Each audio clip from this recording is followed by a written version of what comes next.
What's up, y'all? It's your boy, Jerry the Great. Your favorite cousin, Nessa. And your boy, Vasco. Charlotte, North Carolina. Get your tickets to see us live. Did you just say live? In Charlotte? That's right. We're bringing our funny, wit, and questions to the Charlotte Comedy Zone. It all goes down April 3rd at 7 p.m. Yo, tickets are moving fast, so you better get yours today.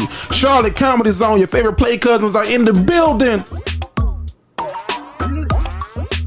You are now listening to the Dignified Delinquent. Hey, it's just sophisticated ignorance at its best. My name is Vanessa, and I ask the tough questions. Hey, it's Go. You know we stay lit, and you know why you here. So let's get it.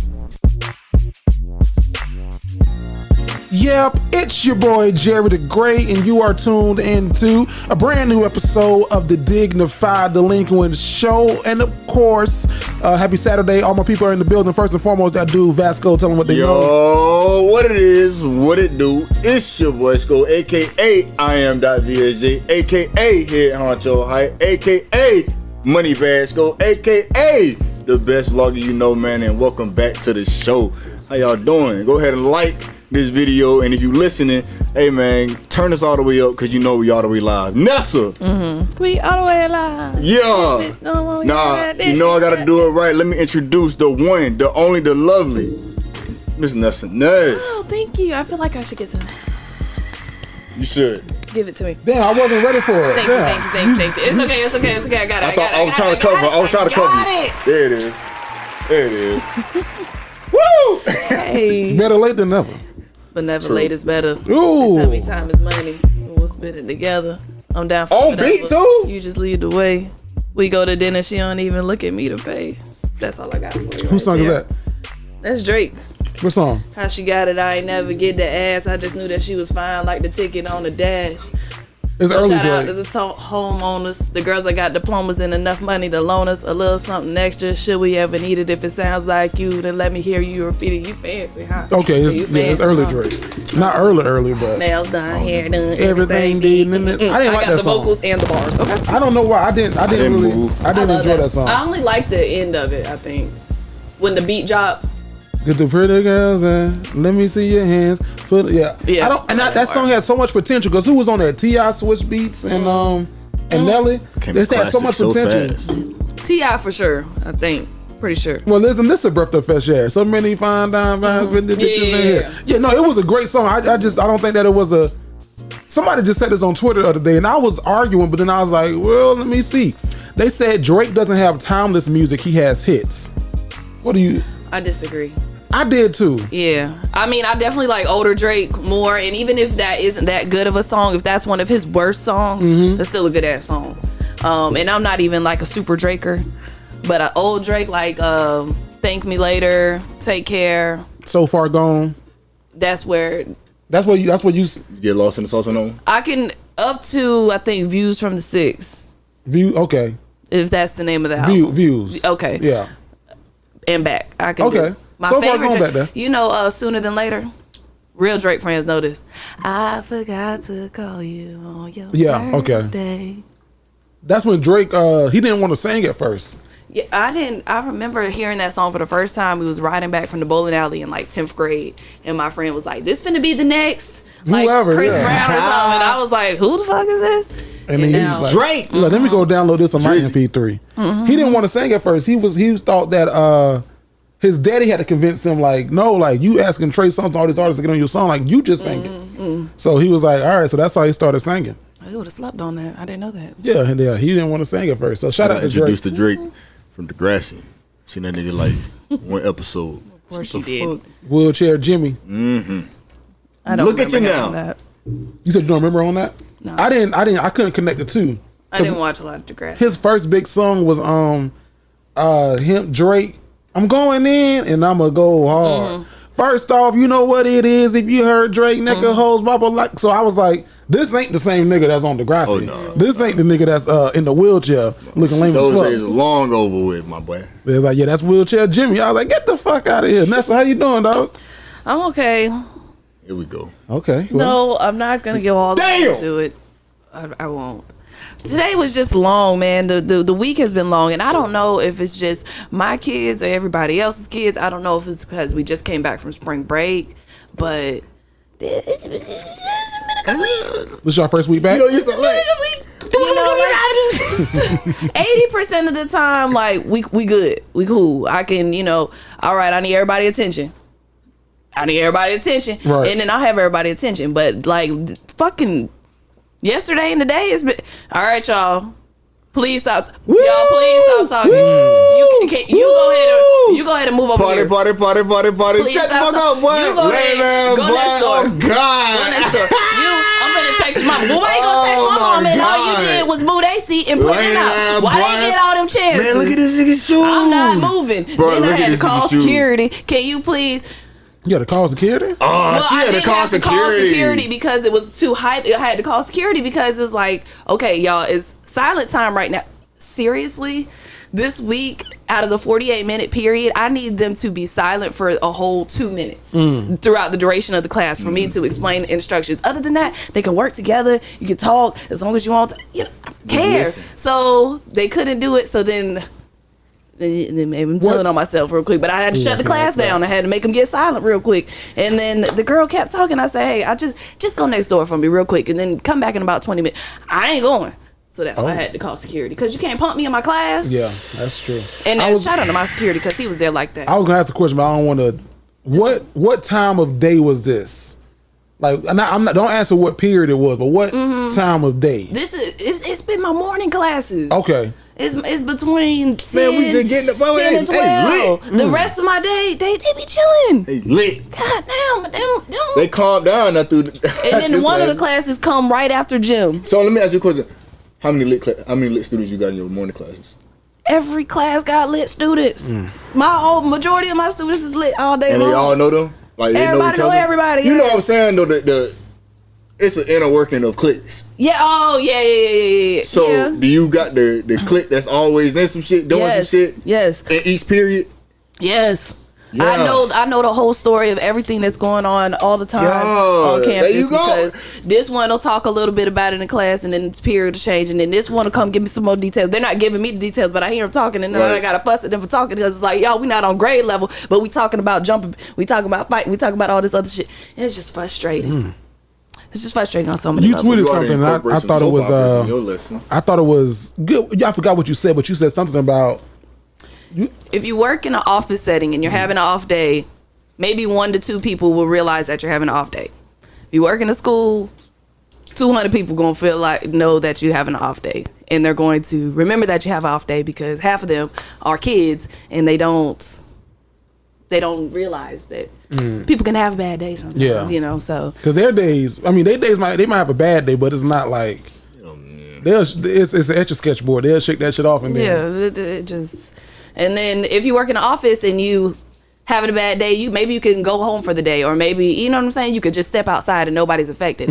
I can't just go outside my classroom. You can't excuse yourself. I can't just go to sit in my car for 15. Can't take a 15-minute real quick. Right. So it's just that's definitely a struggle for the teacher. Shout out to the teacher. I was saying this out. Well, not aloud. I was saying it to myself, but I think you just kind of flipped this on his head.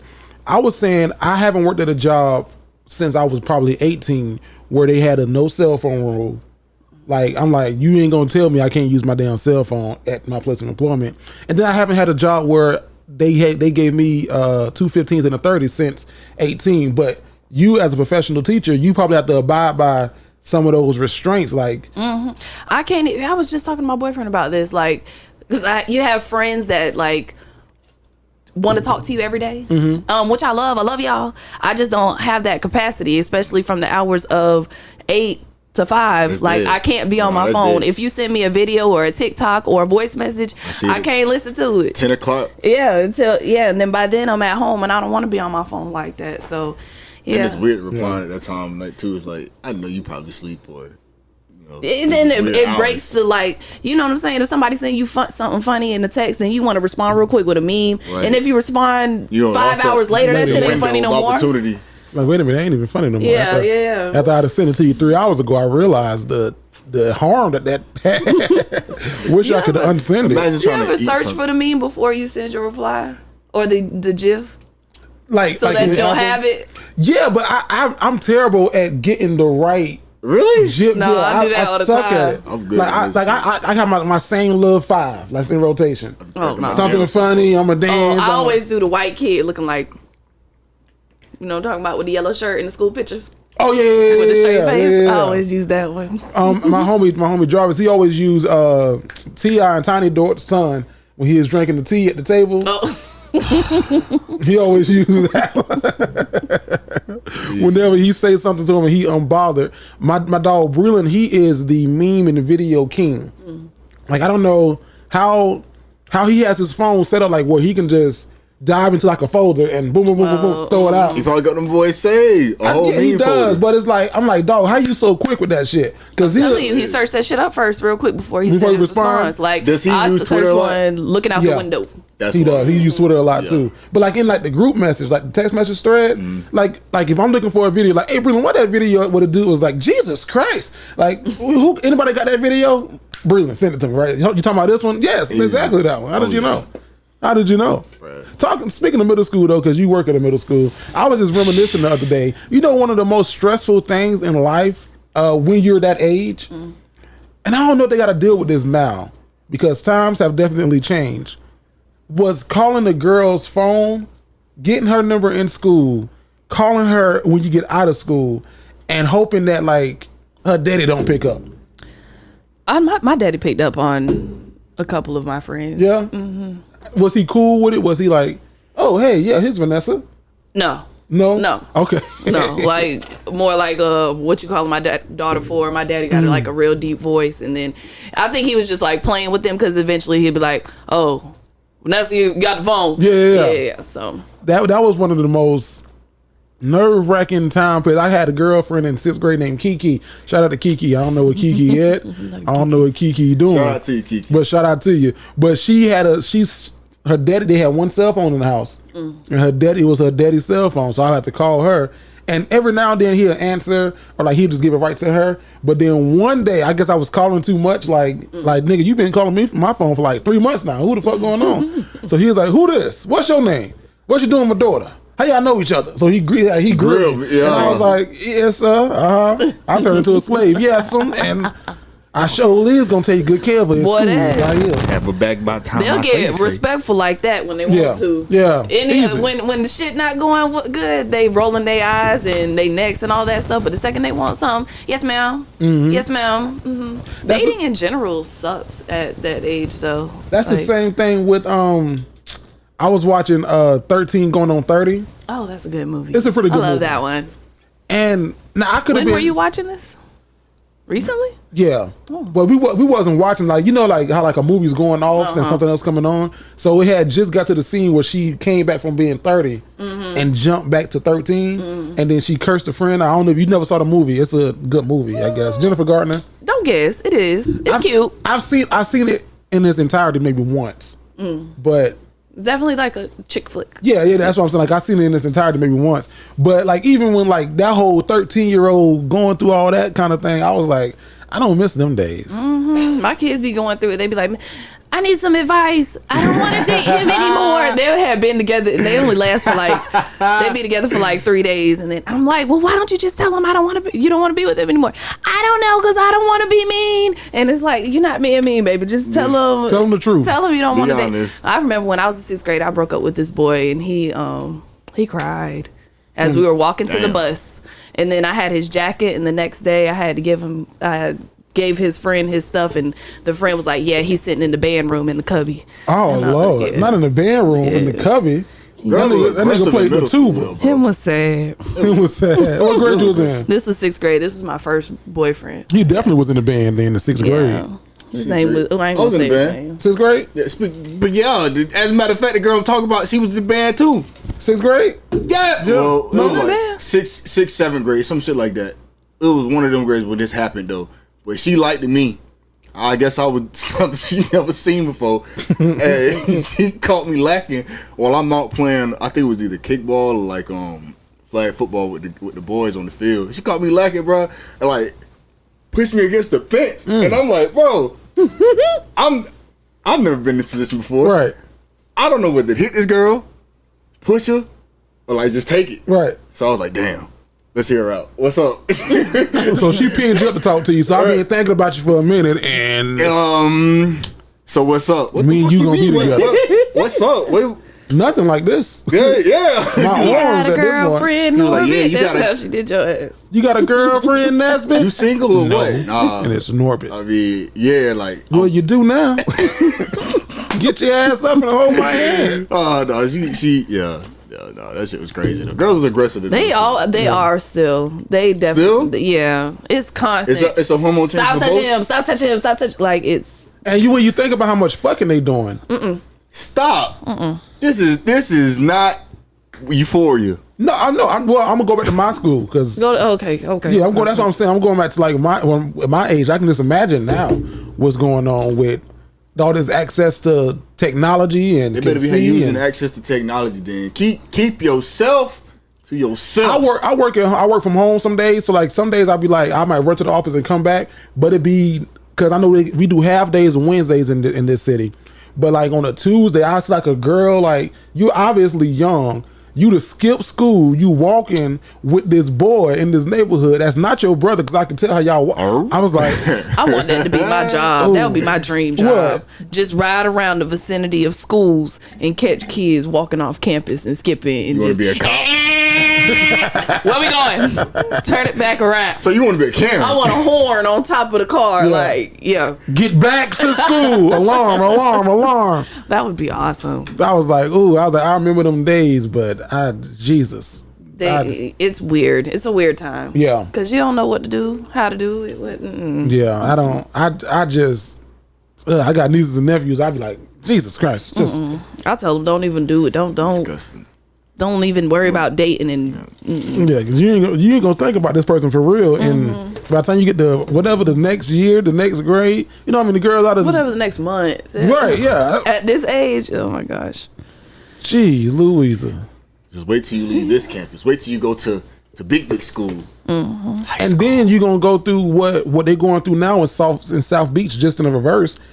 You know how in high school the seniors always want to fuck the freshmen. Well, that's kind of what's going on these spring breaks. You should not be 32 years old, sir, talking about you going to spring break in South Beach with these goddamn college students. You nasty fuck. That's much. Yeah. I don't. You know people that's been going down, or you've been seeing it, our peers. Yes. Yes. And You ain't hear that?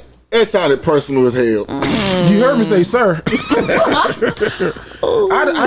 That's kind of like predatorial to me. I don't know. It is. It's just you watching and you down to. You ain't got no Like, business being down there. I can see like because one of our play cousins, who's also one of my frat brothers, but I never met him in person. We had said something on the show about like age differences, and I was like, that's to me, that's just a no. Like that's nasty. Like a 25-year-old young Miami dating Diddy.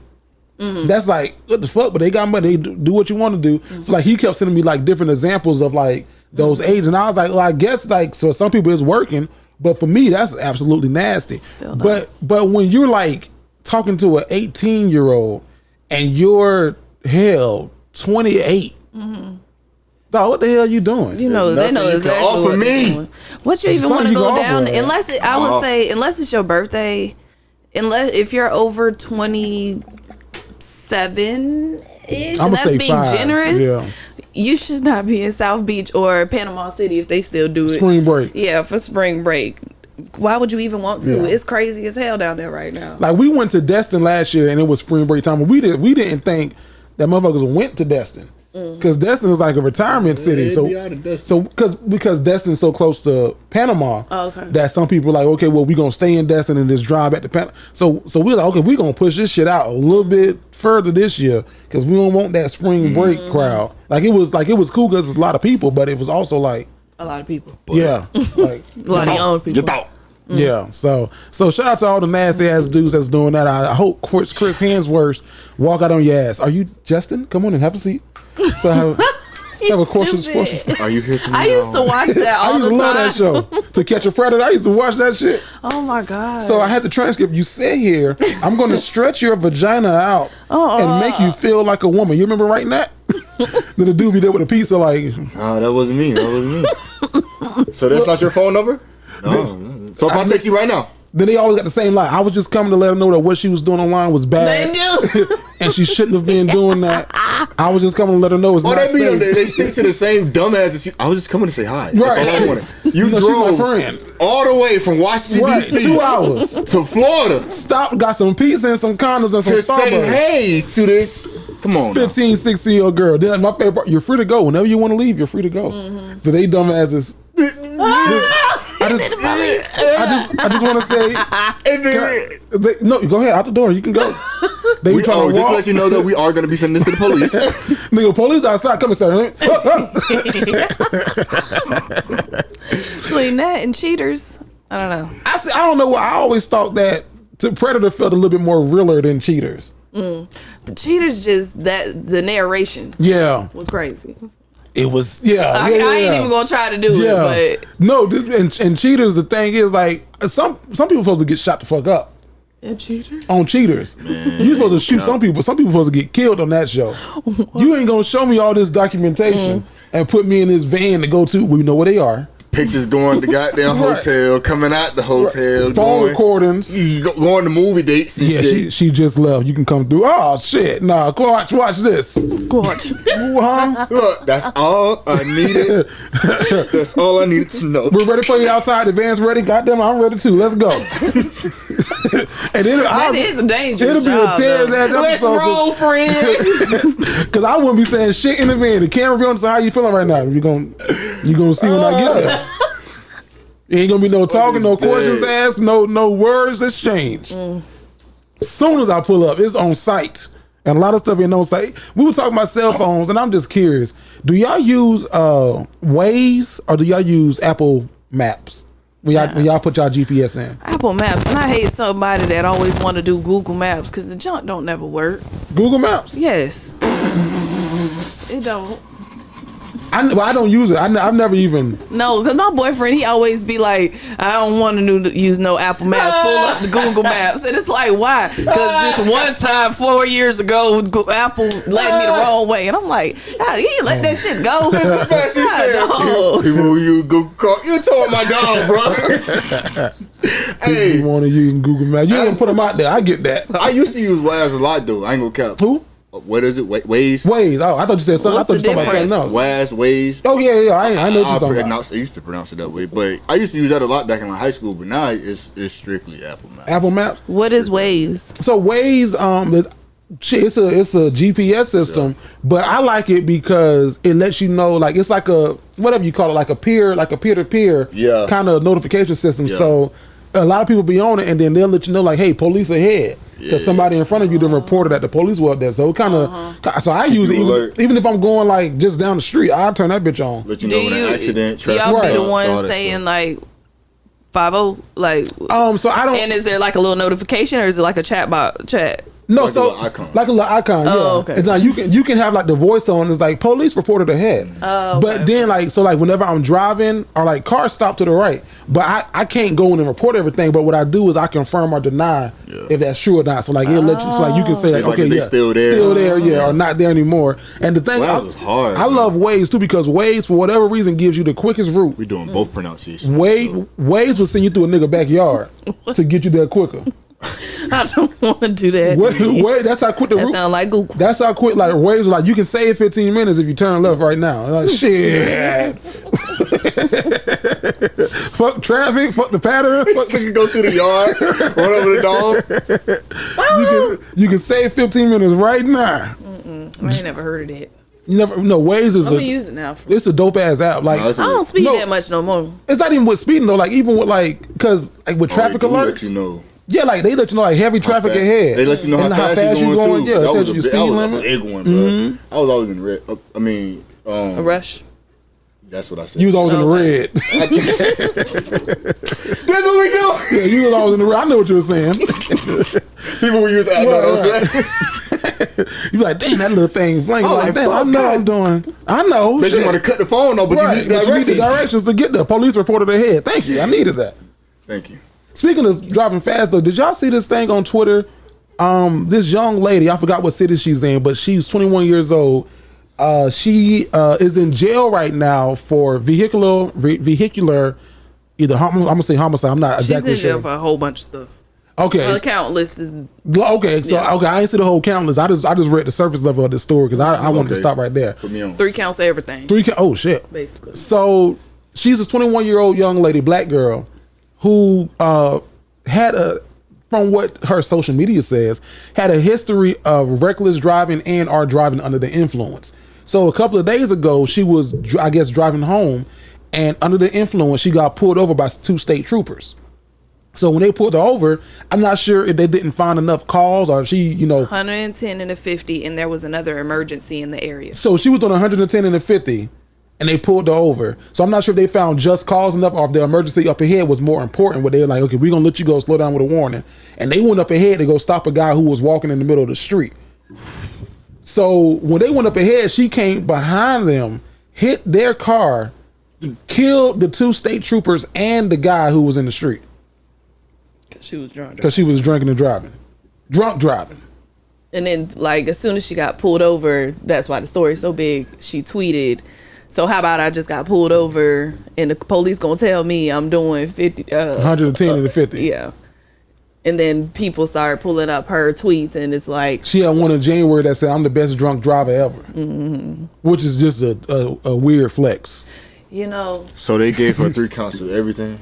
Basically, like vehicular manslaughter, Hey, third degree, this. She advertised for that shit. That's what she wanted. And the thing on Twitter, but they not were to kill the people. but they were trying to, like, some people were like, lock her ass up for life, and other people was like, oh, that's sad. She does need to do some time, but she also shouldn't take her whole life from her. And I was like, I don't know. No, bro. I don't know. I'm in that second boat. No, bro. A life for a life, and you took 3. I don't care. You don't yell at me. I didn't do it. Think about their family. I'm just saying. I'm putting this aggression to that community from this community. I don't know if he on the same boat I am, but I'm on number 1. I think both of y'all are on number 1. Life for a life. I'm on bro. number 2.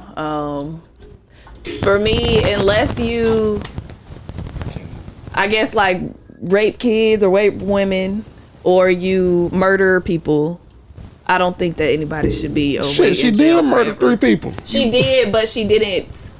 I'm gonna wake up today. Yeah. It was unintentional. She's 21. She made a dumb mistake. Yes, it's really dumb. I think she should go for quite a while, but I don't think that she should spend the rest of her life. How long would you give her? What you thinking? I don't even know, man. I don't even. Hold on. 21. She's 21. 21 years old. 20 years. 10 years. Okay. So I'm about where you at then. Because, I mean, it's a stupid mistake. And there's a... Raise your hand if you've never drove home drunk. Okay, we got one. Well, I don't believe. I swear. 50% of this room. I don't know. No. Raise your hand if you ever drove home after having a couple of drinks.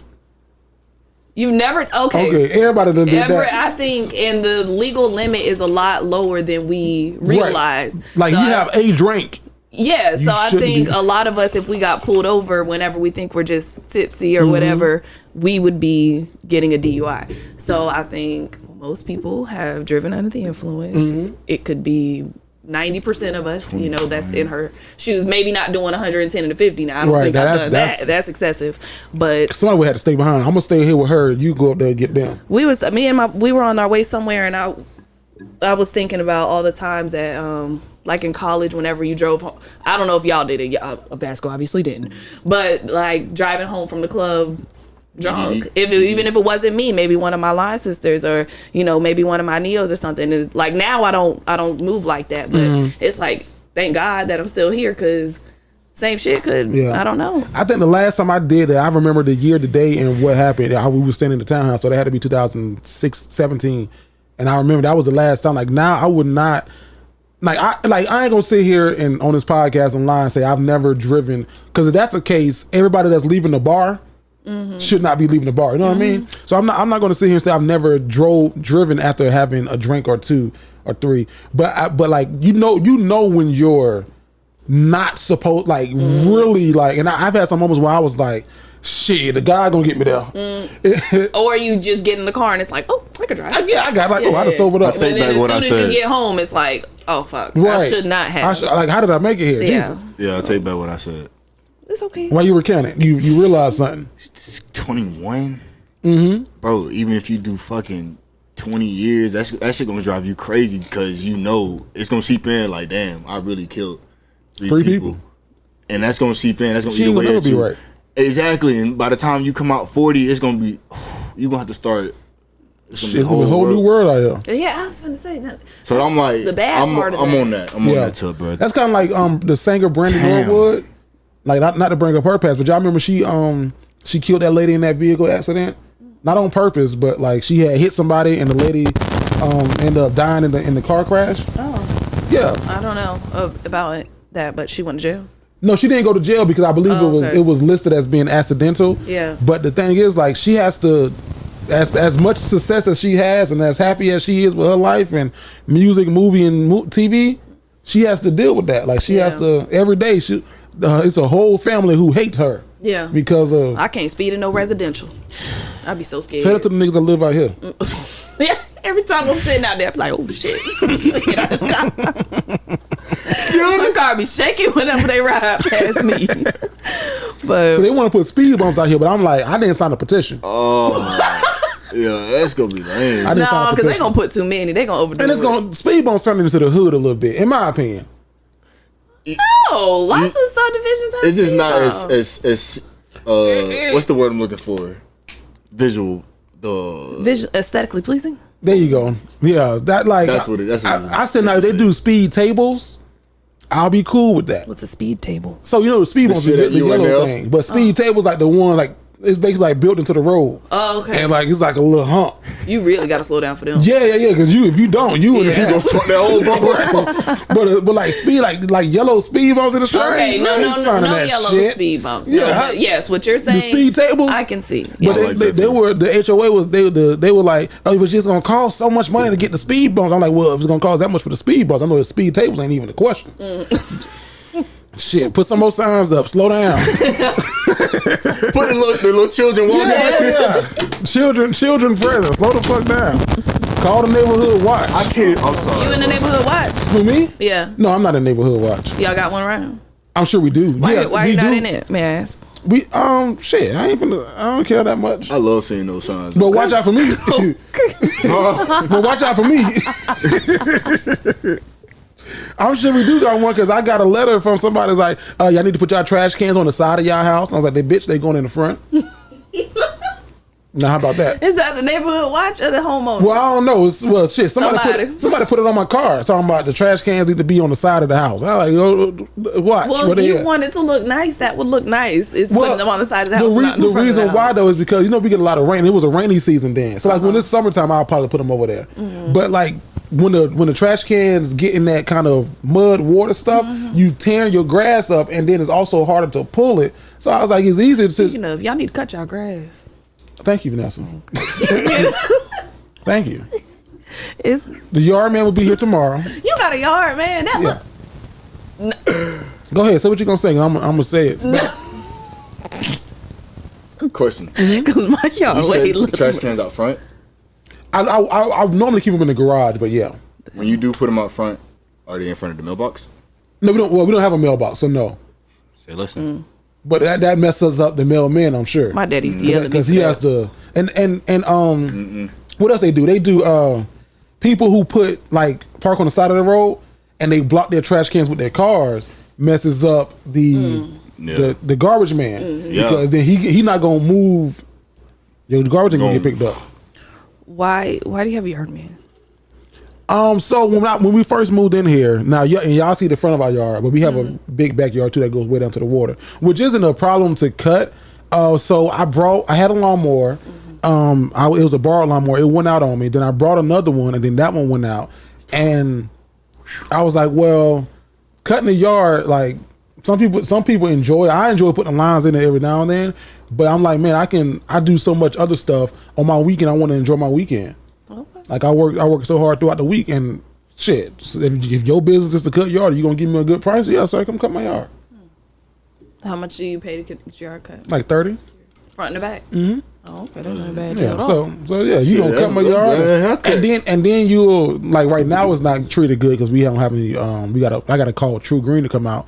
But like if you gonna cut the scrubs and the edge, because I would just cut the yard. I ain't got no edger. I ain't got no weed eater. I ain't got no no blower. So I cut the shit. I got to go out there and brush the shit back into the grass. Like, nah, you got all the tools and the equipment. You want to do it. You want to do it, yeah. Don't worry about it, yeah. Because the same way you pay me to cut your yard is the same way somebody pays me to take their wedding picture. Shit. It's a business world out here. Bruh, that was my mentality when I was back home. We was growing up because, you know, we grew up in Georgia. We built our own house and, like, we had to do everything from fucking scratch. Grass, all that. So it was a lot of yard work just every day, consistently cutting grass, doing this, doing that. And I'm like, bruh, that's what I said. Can't you just pay somebody to do this, man? Why we gotta wake up every morning to do this? Like, I ain't paying nobody to do all this, boy. You get your ass. Yeah. That is both of my parents. So I can understand. Now younger, I was the same way. We had to. But I'm saying you can actually do something about it now. Right. You like, no, I don't want to do this. I ain't finna, because that's a whole day. Yeah. Exactly. And then we had grass the whole day. Well, let me finish. We had 2 lots. So it's my mama's house with a big yard, and then my sister has a house right next to her with a big yard. So you can't cut one without cutting the other. So that's all day. Especially if you do it right. Like you cut the grass, you edge it, you go out there and pull weeds. Don't let it be a mulch time of year where you got to put new mulch down. Shit. This is all day process, and you got to catch it right. And you don't want to get out there at like 12, right? Or be out there really at 12. That boy finna be blazing 92.3. And then Vasco could probably vouch for this too. And you ain't just cutting the yard. If you outside, So you probably washing the car. You probably gonna wash a couple of cars that day. You gonna get on the roof. Driveway, you gonna sweep it. You gonna pressure wash. You doing something else. I did all of that. Yeah. I cut the grass until I was like 19. I still cut grass, even when I go home to this day. You cut the grass? Yes, bro. I go home and it ain't nothing but a damn. Here's your chores list. Like, we missed you, nigga. We gotta cut grass. Welcome back. We gotta go lift this big heavy shit down the street for your grandma. Oh. We gotta go do something with Uncle Mike. Whatever the case may be. Welcome back. Always a good time. Welcome back. Welcome back. That's what they be playing when Vasco walk in. Welcome back. Welcome back. Well, you know we meant welcome back. But it's also rewarding because they definitely do feed me. Yeah. Oh my God. I told them to put that food in that bowl. Lick it, split. Go. But yeah, so to answer Vanessa's question. Lickety split. Lickety split. Y'all know what I was doing the other day? Okay, so you talked about like the band thing. Like I was in band in 6th grade. So I played the percussion. What, man? I was percussion. I was percussion. So I played snare, I played bass, loved the bass, and I played xylophone. So you had to play, and then percussion also like triangle and all that good stuff. I played percussion, bro. You was percussion? What was your favorite instrument back there? Honestly, I felt with the xylophone only because I felt as though it was teaching me how to play the piano. Yeah. So I was like, bro, like, this is a flex because literally y'all know I'm just playing our warm up right for band right at this, you know what I'm saying, this little get together, and it's like, oh shit, he knows how to play piano. Oh my God. Exactly. Right. And they threw me off because I thought that percussion was just the snare. 6th grade, but Nick Cannon had just came out with Drumline. I thought I was him too, but so I mean, it's like, all right, cool. But then they was like, oh, you gotta learn how to play the bass, and the bass was for me easy.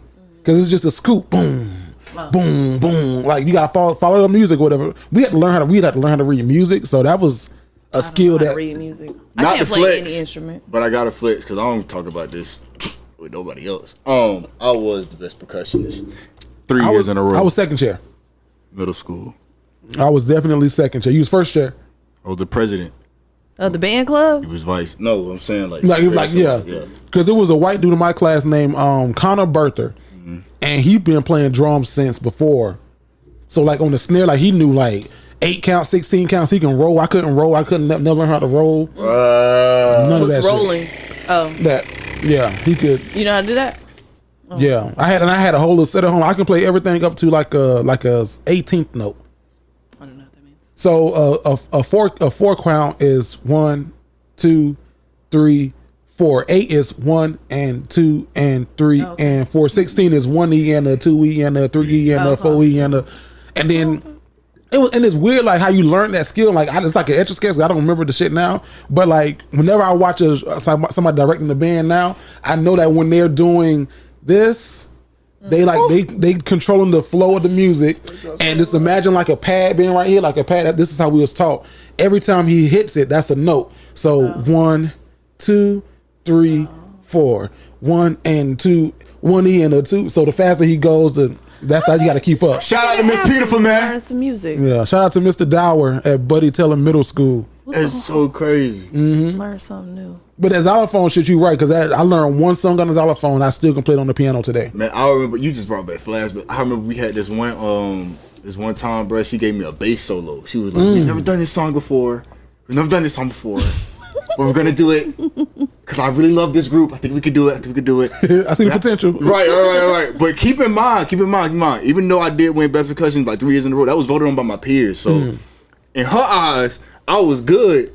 So you could have sucked, but since they liked you, No. Oh yeah, I could have. okay. That's how I went. But I'm only asking that because I don't know how to. No. Because she knew I was good, but I was still sco. So it was like either you go be on and you know what I'm saying, do this shit, or you gonna play around and fuck everything up. Right. So she said, Vasco, I'm gonna give you the bass solo, but please just promise me you're gonna do your best and you're gonna listen.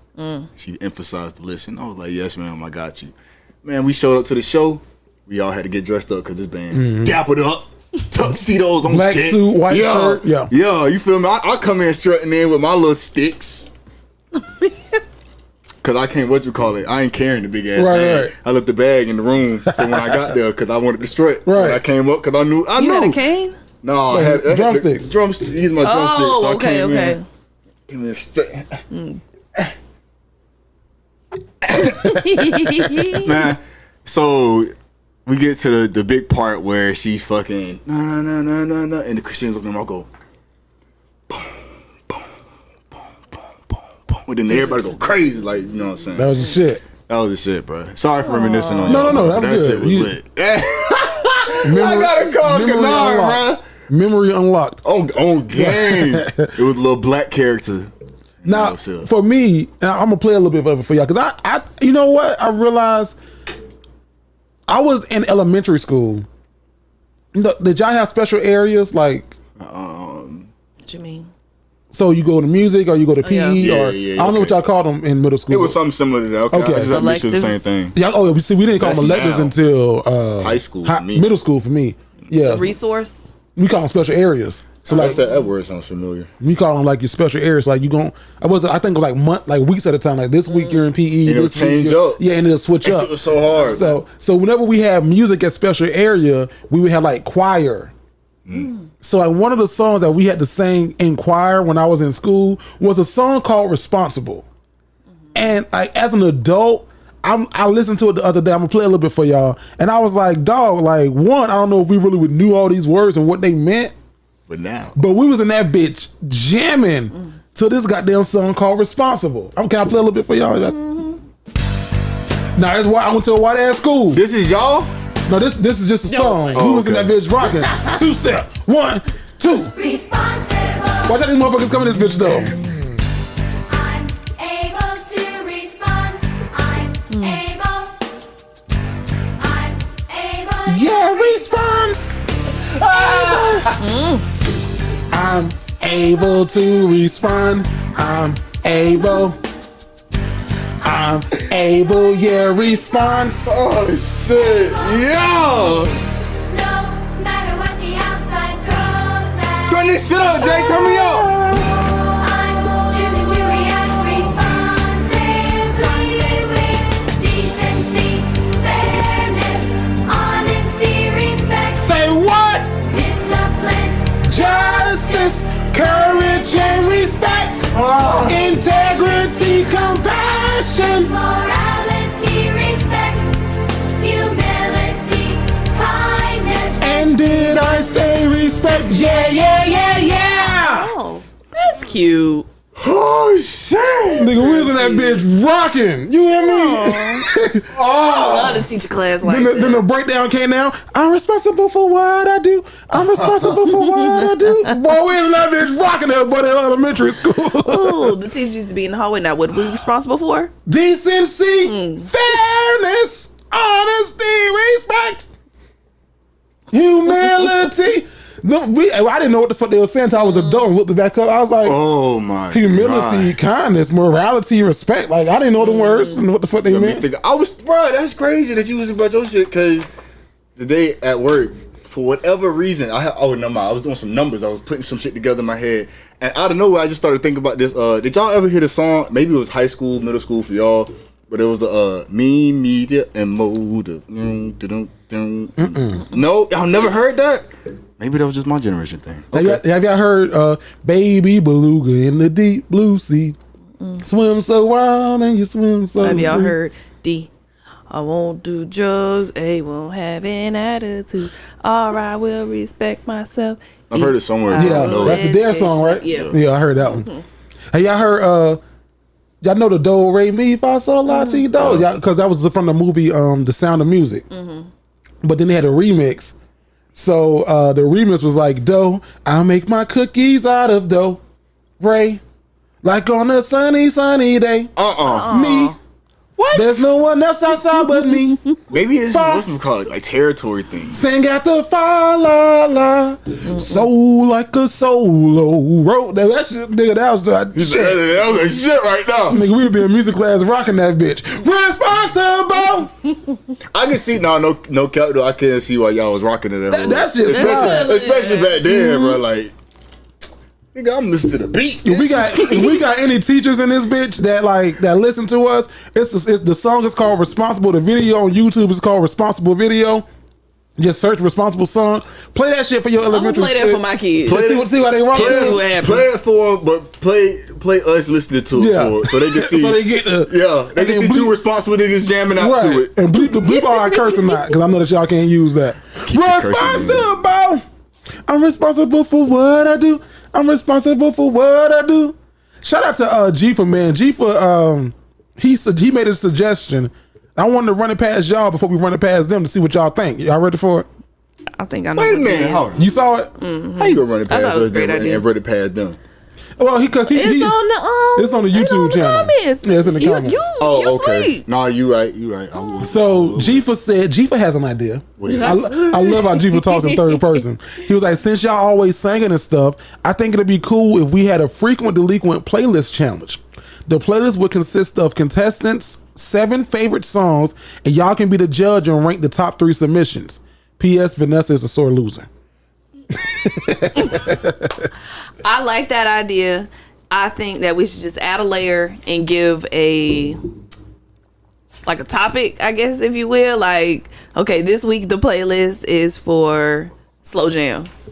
Then next week is for turn up songs, and then the next week, keep it going like Okay, that. well you do it. Choose right now. Go ahead. And tell them. Yeah.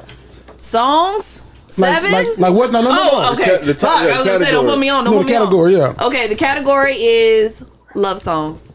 Love songs. Well, we can't start right up. Your seven best It would love be songs. that would be yours though. That wouldn't even. That is that. I was finna say, but knowing me in person, is that me? No, it fits you too. Oh, okay. In person? That's what I'm saying. In No, person? that's not you. Okay. Like I was trying to go. Yeah, somewhere else. I won't be. Fine. I was being facetious. Trap music. No. Stay with that. Stay with that. That's Okay. good. So Love songs. give us your 7 best songs. love songs. If you got Apple put it on Apple playlist. Drop it in the group. comments. I'll drop mine. And we the judges.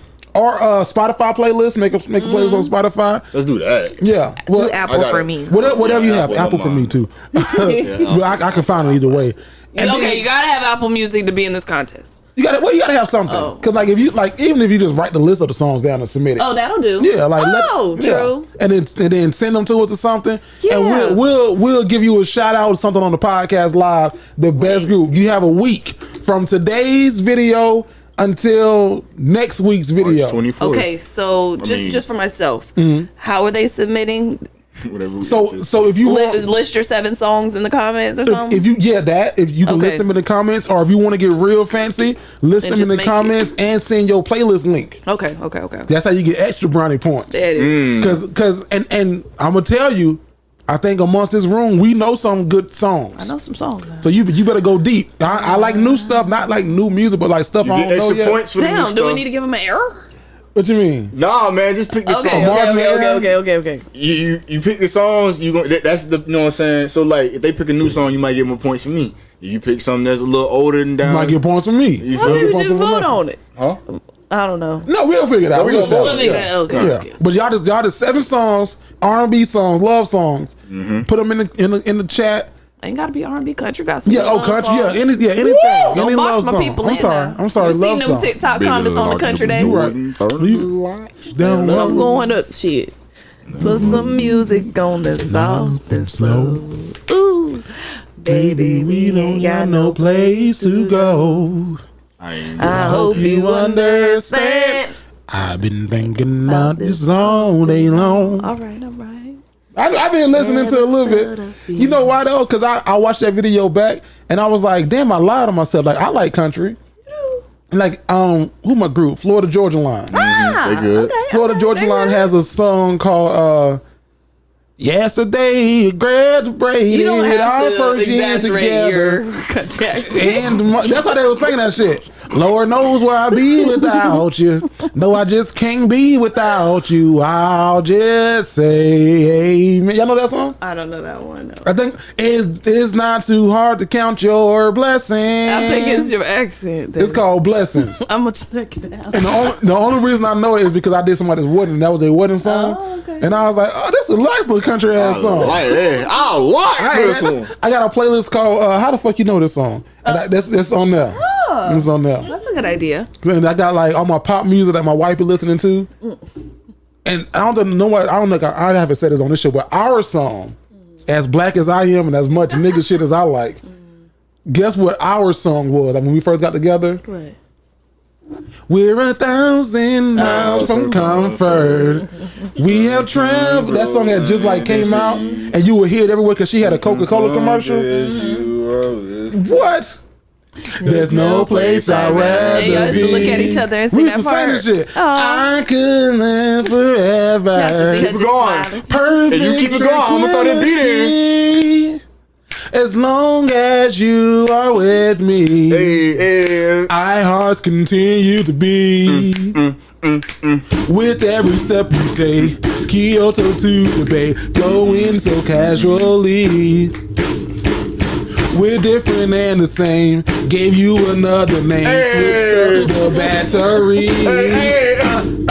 If you gave me a chance, I will take it. It's a shot in the dark, but I'll make it. Knowing well in the heart, you can't place it. When I am with you, there's no place I'd rather be. No, no, no, no, no. No place I'd rather be. No, no, no, no, no. No place I'd rather be. That's what I got. Okay. Oh, that's Okay. a good one. What? I done knocked the whole desk over. Part I know is No Place I'd Rather Be. No, that's a good ass song. Me and my boo's song when we first got together was Gunna Who You Fooling. You know that How'd song? that go? Were you fooling? I can't even explain it. It How'd just sounds so it, good. how'd it go? It has like a Chinese beat. I can't explain it. But that was our song when we first got together. And then we saw Gunna together Hold on, at bro. Okeechobee. You know what song You got wanna me? play it? I ain't gonna play much cause I don't want us to get Yeah. like maybe 2 seconds. You know what song got me over a breakup? I don't know what this dude been. I'm trying to look for Vasco to find it though. Okay, I hear the Chinese beat though. Oh, you know it. This is a song. You know it. You know that one. I knew you would know it a little bit, yeah. That's still a bop. They got me over a breakup. Which one? I don't know what this dude was at. Haven't heard from him since like 2001 or 2. JT Money. JT Money. Let it go. Let it go. If your hoe want a hoe, nigga, let it go. Let it go. Let it go. If your hoe want a hoe, nigga, let it go. Let it go. And she Let over it there go. like, if your hoe that got me over a breakup. Whole problems ain't no problem. Don't trust the game, cause that ain't gonna solve. Man, you gonna let that motherfucker go. Just like you got it, you can find another hoe. See, hoes come a dime a dozen. That nigga was hurt. Oh yeah, I was pissed off. That nigga was hurt. Another song that got me over some shit. Trillville. Trill, T-R-E-A-L. I am not locked down. I can do what? I don't know that one. Vanessa, come on now. You ain't from Florida for real if you don't know that one. Okay. Give me some more of it. I can do my thing. I am not locked down. So shorty, what's your name? Oh, I am not locked down. Okay, but I'm not doing well today, y'all. I'm sorry. We gonna see where you at for real. Now you gotta tell me if you know this one. Look me in my eyes and try to feel my pain. Do you know how it feels to be locked up in the rain? Each and every day What you're it's like to be a always Georgian. struggling. worry about how I live. I got no place to go. Yeah. I'm living. Somebody That in the, song sound like it was recorded somewhere. yeah, like somebody's house. Yeah, like yeah. somebody's house. Yeah. Then if you from Atlanta, you gotta know. Shit, they made it down south to Florida, but they had music that we never heard of too. But who was that group? They were hot, then they wasn't. Travis Porter. That is he a group? But he was hot. No, that one guy. So then it was a group. Who was the group? I don't know what you talking about. Travis Porter's a group. Oh, it is? Yeah. Travis Porter's a Okay, group. now ladies, yeah, Yeah. you know you bad, yeah, don't need no man, got your own man, put up your hands. If you a top notch bitch, let me hear you holler. Bend it over. You know my favorite part of the whole song is when that, cause like everybody be how you was. So start from the top. Okay, now ladies, Yeah, you know. Then everybody Nah, like keep Vanessa. going. Yeah, don't need He don't no mess Now this up. what everybody do. Watch. Here come on. This how they stop. Your hand, You you top notch bitch. Watch the shoulders. Everybody's shoulders go right now. Like at that same moment in time, if you was out now, bitch, let me hear you holler. It's like everybody going to a little wave. You can see the whole right, the crowd. whole goddamn crowd. What's funny is that y'all do that and us niggas we just looking at each other like, If you a top notch bitch, let me hear you holler. Bend over. Hey, touch your toes. Flip it out, show them hold your band. that's how I saw what most of my friends was. Right, I over there. I lost you. Was waiting for him to play love this that song. one. Couldn't wait for him to play this one. Shit, I was Phone died. right. Shit, there you go over there. Get me a blue motherfucker. Oh, I love Travis Porter days. Travis Porter, Rocka Flocka was in that same time period. Man, what? Waka Flame.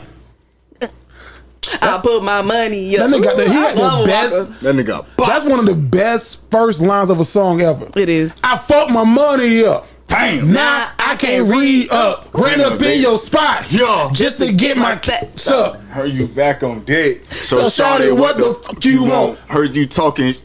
But this ain't what the fuck you want. Lock my CEO up. Wayne came in and smashed that remix. But now one of the other songs that has like one of the best entrances to a song ever. Trick Daddy. He has two. Trick Daddy has two. He has one where I don't know because the beat gonna confuse me. He has one of them where it's like, anybody want to motherfucking die? Come see I, who, me, T, Double D, nigga. That's right, that's motherfucking me, nigga. Yeah, he snapped. Goddamn, if I said it down, motherfucking minute. He has that one. Then he has another one where this nigga they was getting on this nigga nerves. That nigga said, y'all niggas keep fucking around, fuck around, get stuck in the ground. I ain't no Buster C. Y'all niggas better stop fucking with me. They was fucking. I don't know who was on his nerves. I don't know who was on his nerves. Did you just fucking channel him just now, bro? Y'all niggas keep fuck around, get stuck in the ground. I ain't no Buster C. Y'all niggas better stop fighting with me. That's what he wanted to say. That's all he wanted to say. Damn. You know how stressed out you gotta be to tell somebody. Y'all niggas keep fucking around, get stuck in the ground. That nigga repeat that to 3 times. My favorite. He intro did. Y'all was niggas keep Webby. fucking around, get stuck in the ground.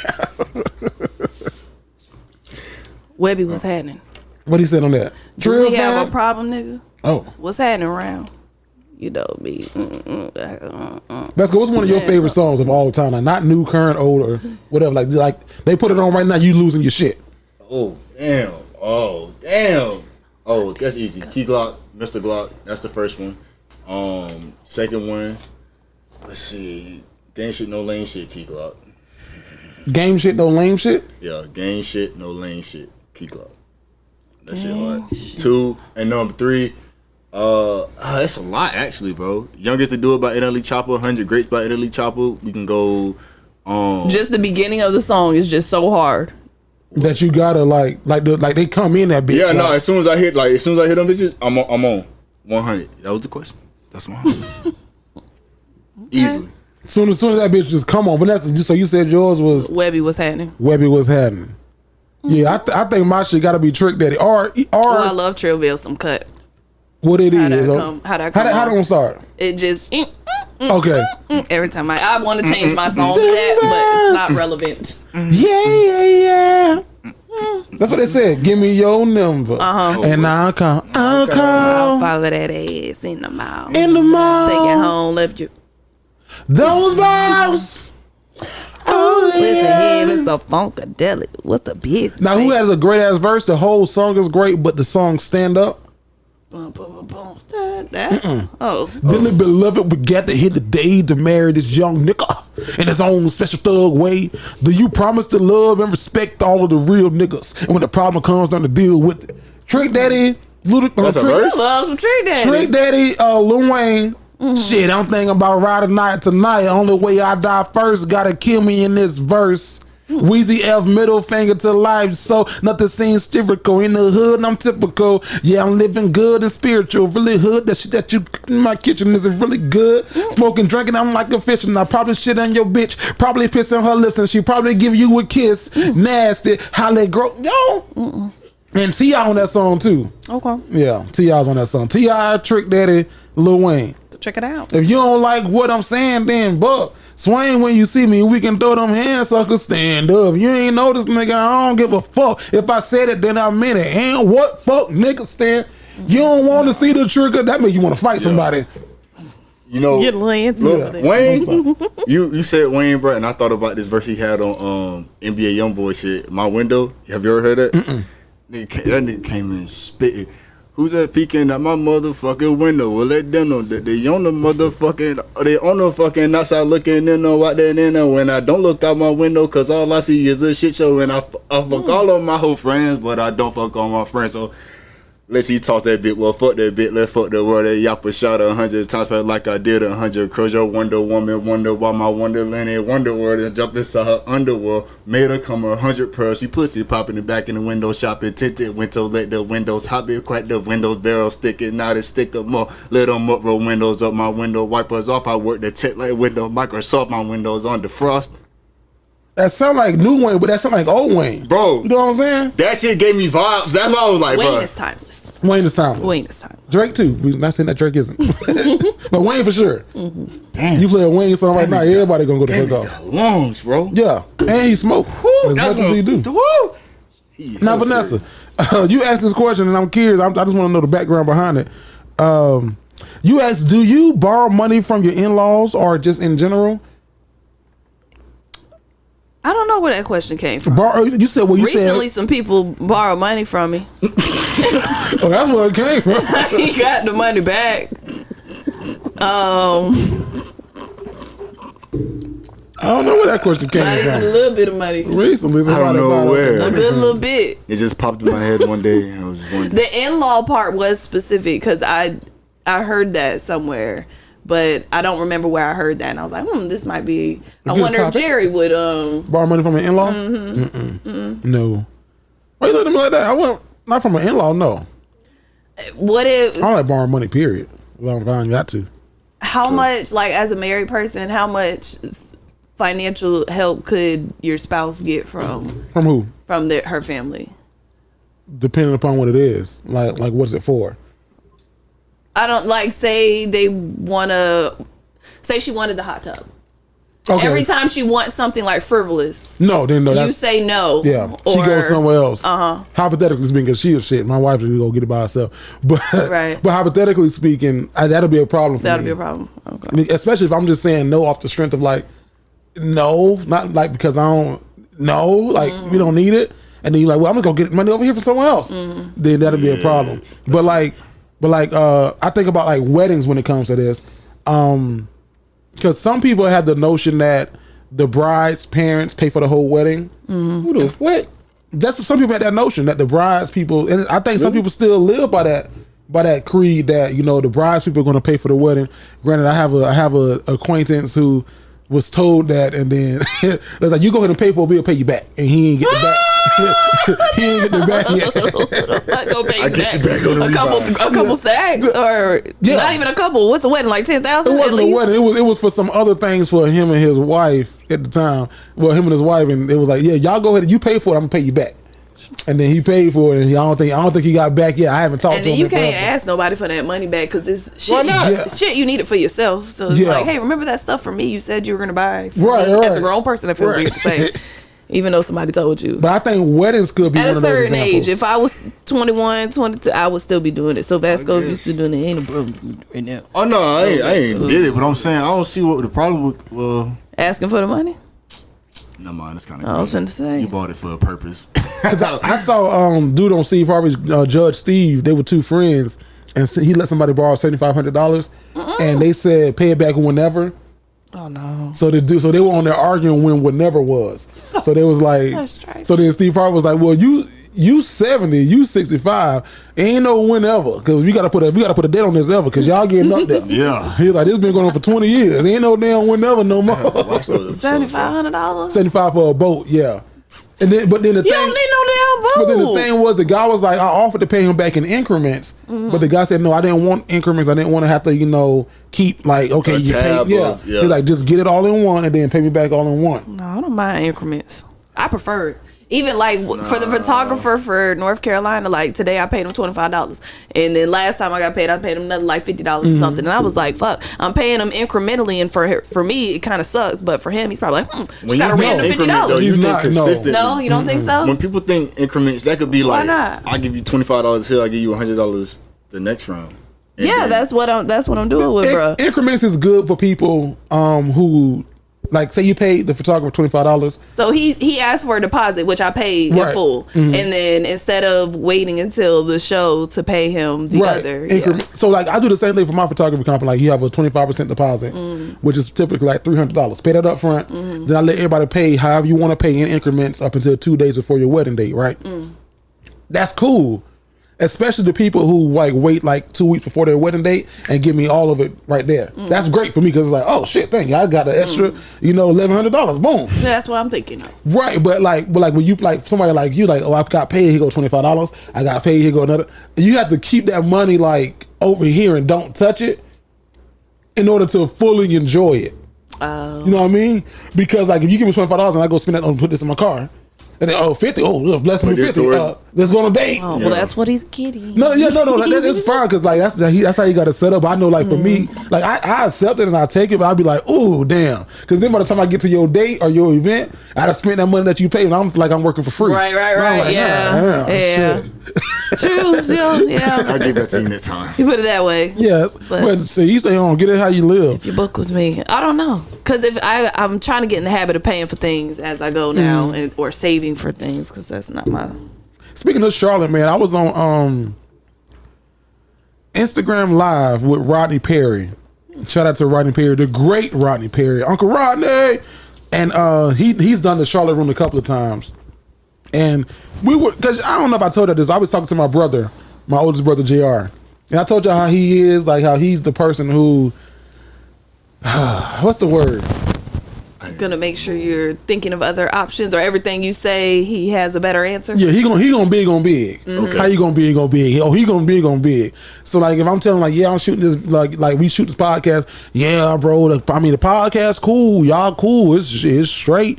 You got the one dude, Vasco, he like the doodle, and then, the girl, cool, then, bro, you like the old nigga on the show, but bro, if you took them same cameras and followed this kid from high school around and did like a QB1, saw this show on Netflix, and just, bro, I'm telling you, that's where the money at. That's how the niggas making money.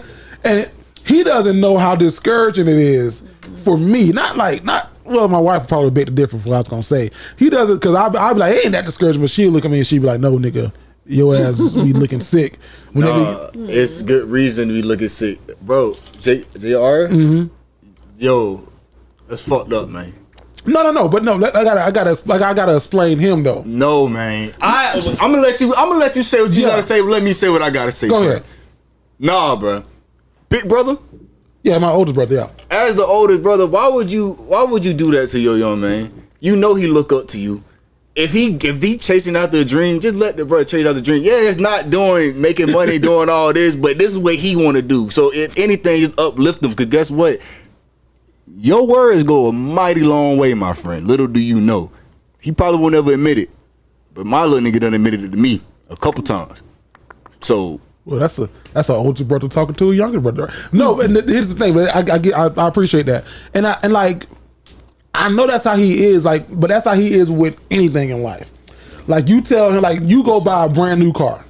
Oh gosh. You know what I mean? I can't stand people This like is my brother, that. like this, but this is my I know you got that UG7, but you should have got them Hondas. Them Hondas gonna last you right. 10. So to your point, yeah. So I mean, it discouraged you a little bit, but at the same time, you're like, oh, this. My sister, she was like, she just bought like, she like, hey, if y'all ever traveling out of town, this and the third, you know, we got timeshares, this and the Time says just That's a scam. That's a scam. Nah, y'all would get better off going and putting the deposit down on buying a own. It's like, nigga, no, you do it then. You Shit, you want to do it that bad? You gonna do it like that? But no, that's a great idea. You do it. and he is an entrepreneur. Like the nigga don't. He doesn't. He be hustling. He doesn't work like a regular job. Like shit. You need $1,000 right now today? Call him. Yeah. But anybody that go shoot fires ideas like that to make money real quick. Yeah. You ain't got nothing but hustling. But I was saying that to say we were having this whole conversation, this whole backwards and forth. We were on FaceTime for like 3 hours. I ain't gonna no over exaggeration, from 12 to 3. And he was asking, he was like, well, why don't you do a show in Palm Coast, where we're from, right? So I said, I was explaining to him, I was like, well, bro, you know, analytically looking at it, Palm Coast doesn't support the show. I'm sure there's some people in Palm Coast who rock with me and whatever, but I was like, from my numbers standpoint, Palm Coast isn't even in our top 15. Can't argue. Top 20, top 30. So he's like, yeah, bro, but you can come to Palm. He's like, I just don't get where y'all going way to North Carolina to do a show and Y'all don't went to Houston, y'all don't went to here, and you can come to Palm Coast and you can make money. Now, y'all, if y'all disagree with this, I'm gonna disagree with y'all, but that's okay. I said, well, bro, for me, the thing is, what we're doing right now isn't about the money. I was like, Charlotte is our last leg on this thing for a while. I was like, but the thing is, like, we really wanted to test and see if we can do a live show. Like, we did one in Jacksonville, it was fun, and then Vanessa made a great valid point. She was like, Jacksonville was great, it was cool, it was good. It's like, but I'm wondering if it's kind of like a camouflage thing where, because a lot of our family and friends. So I was like, oh, great point, Vanessa. So then we did one in Houston. Houston was great. Atlanta was great. Charlotte, the last one for now. And it was like, okay, cool. So I was telling him, I was like, I'm not, because he was saying you can come to Palm Coast and you can sell out. I was like, I guarantee we could. From the people that I know in Palm Coast, the friends, the support that just supports me as a whatever, and from people that's just being nosy coming out like, go see. I was gonna say, I mean, maybe. I mean, we can do a show there because I might can pull some Daytona people. Right. But the thing is, I was telling them, I was like, I'd rather go do a show in North Carolina and say 2 people come to the show. They will enjoy that a whole lot more than 500 people in Palm Coast. Now, it'll look great, optics and but the 2 in North Carolina who are frequent delinquents and cousins and been riding with us and listen to us on a weekly basis and think that they know Vasco for real and just want to give Vasco a hug and know Vanessa from the show, but like, oh my God, I hugged you in real life. It's more important to them than it would be to those 500 people in Palm Coast who had a bed to come. Right. It's like, y'all gonna come to the show. Y'all, I got 2 tickets for you at will call. You still coming? To your little show and then right. So I was saying all that to say one of our play cousins asked us a question. That ain't had shit to do with shit. I just wanted to shut my brother out because I know we all know somebody like him, and that's my dog because he big as up, but then he humbles you as well. That kind of person. He'll boom, but then also. I'm gonna build you up, but I'm gonna take away 2 blocks. Right. Keep on building, nigga. Don't stop. But you need people like that. Yeah. But I was on Instagram Live the other day, and I asked, I was doing the thing, and I asked, like, just ask us some questions. So one person asked us a question, and I said, I'll ask them on the show. I'm not gonna answer it now. I'm gonna ask them on the show. So Miss_Fancy, she said, would you all consider bringing in a 4th co-host? And then her reasoning was, she said, because Vanessa holds it down well, but it'd be good to have another girl. And she was like, I love when I hear your wife in the background, but your wife doesn't want to be on the microphone. Like she's probably like ops. So would y'all bring on the fourth that I want to be on camera full time? I wouldn't be opposed to it, but I'll put it to you like this. As of right now, I don't see it in the vision. But the vision could change, you know? I couldn't tell you. But as of right now, nah, I don't see it, but it's a possibility. It could happen. I said definitely not in this space. Oh yeah. That's what I told. I said I'm gonna answer it on the show, but definitely not in this space. No. I'm not 100% opposed to it, but I'm not 100% like, oh yeah, let's do it. Just people that maybe don't know, like trying to juggle a conversation between, let me put that down, between 3 different people and occasionally 4 can get challenging sometimes, and like, so adding another person in, is male or female, I think would add more on our end to get content out to y'all. Yeah, and I think that it's kind of full. I don't know. I think our shows are always pretty full of discussion, but I don't know if the people feel like we might need another female voice or just another voice. Let us know. No, we tried that at one point. What, having a 4th person out here? It was 4 of us at one point. Yes, Different show. Different show. And I think one of the things that was a struggle, in my opinion, then was it turned into a competition, not for you, but for someone. You get what I'm saying, wife? Like somebody like I want to have the mic type shit.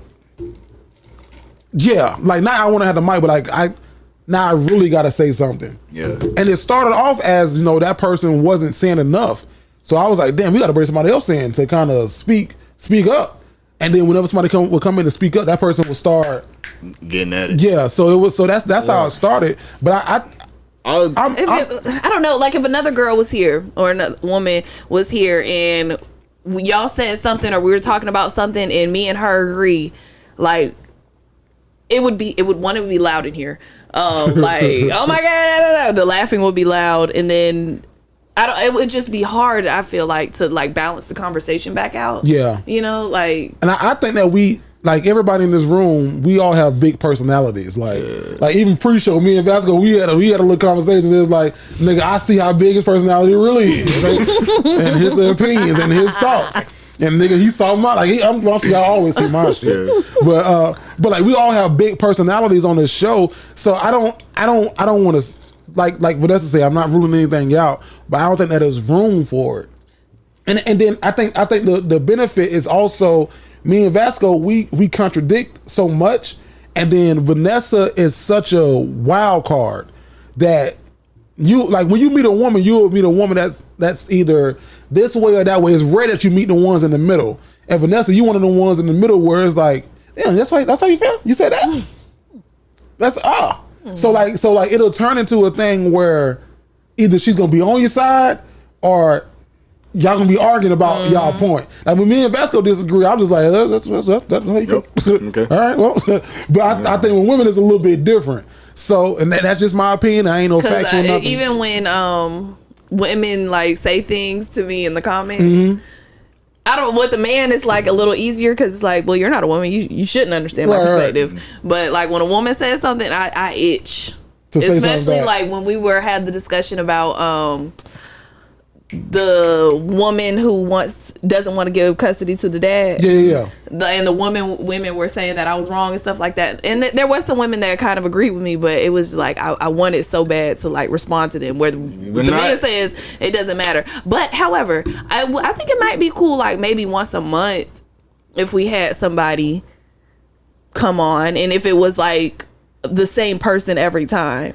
Oh. So then it would be like, good to see you again. I think that would be fun. That would be exciting. Somebody asked about another ladies' night too, and I responded to them on the Instagram live. I'm down for it.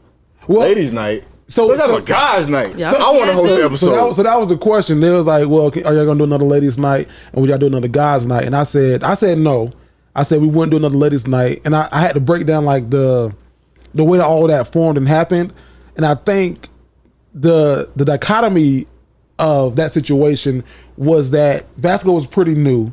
And Vasco, in my opinion, I think that you don't go as deep. No, let me say this: nobody goes as deep as Vanessa.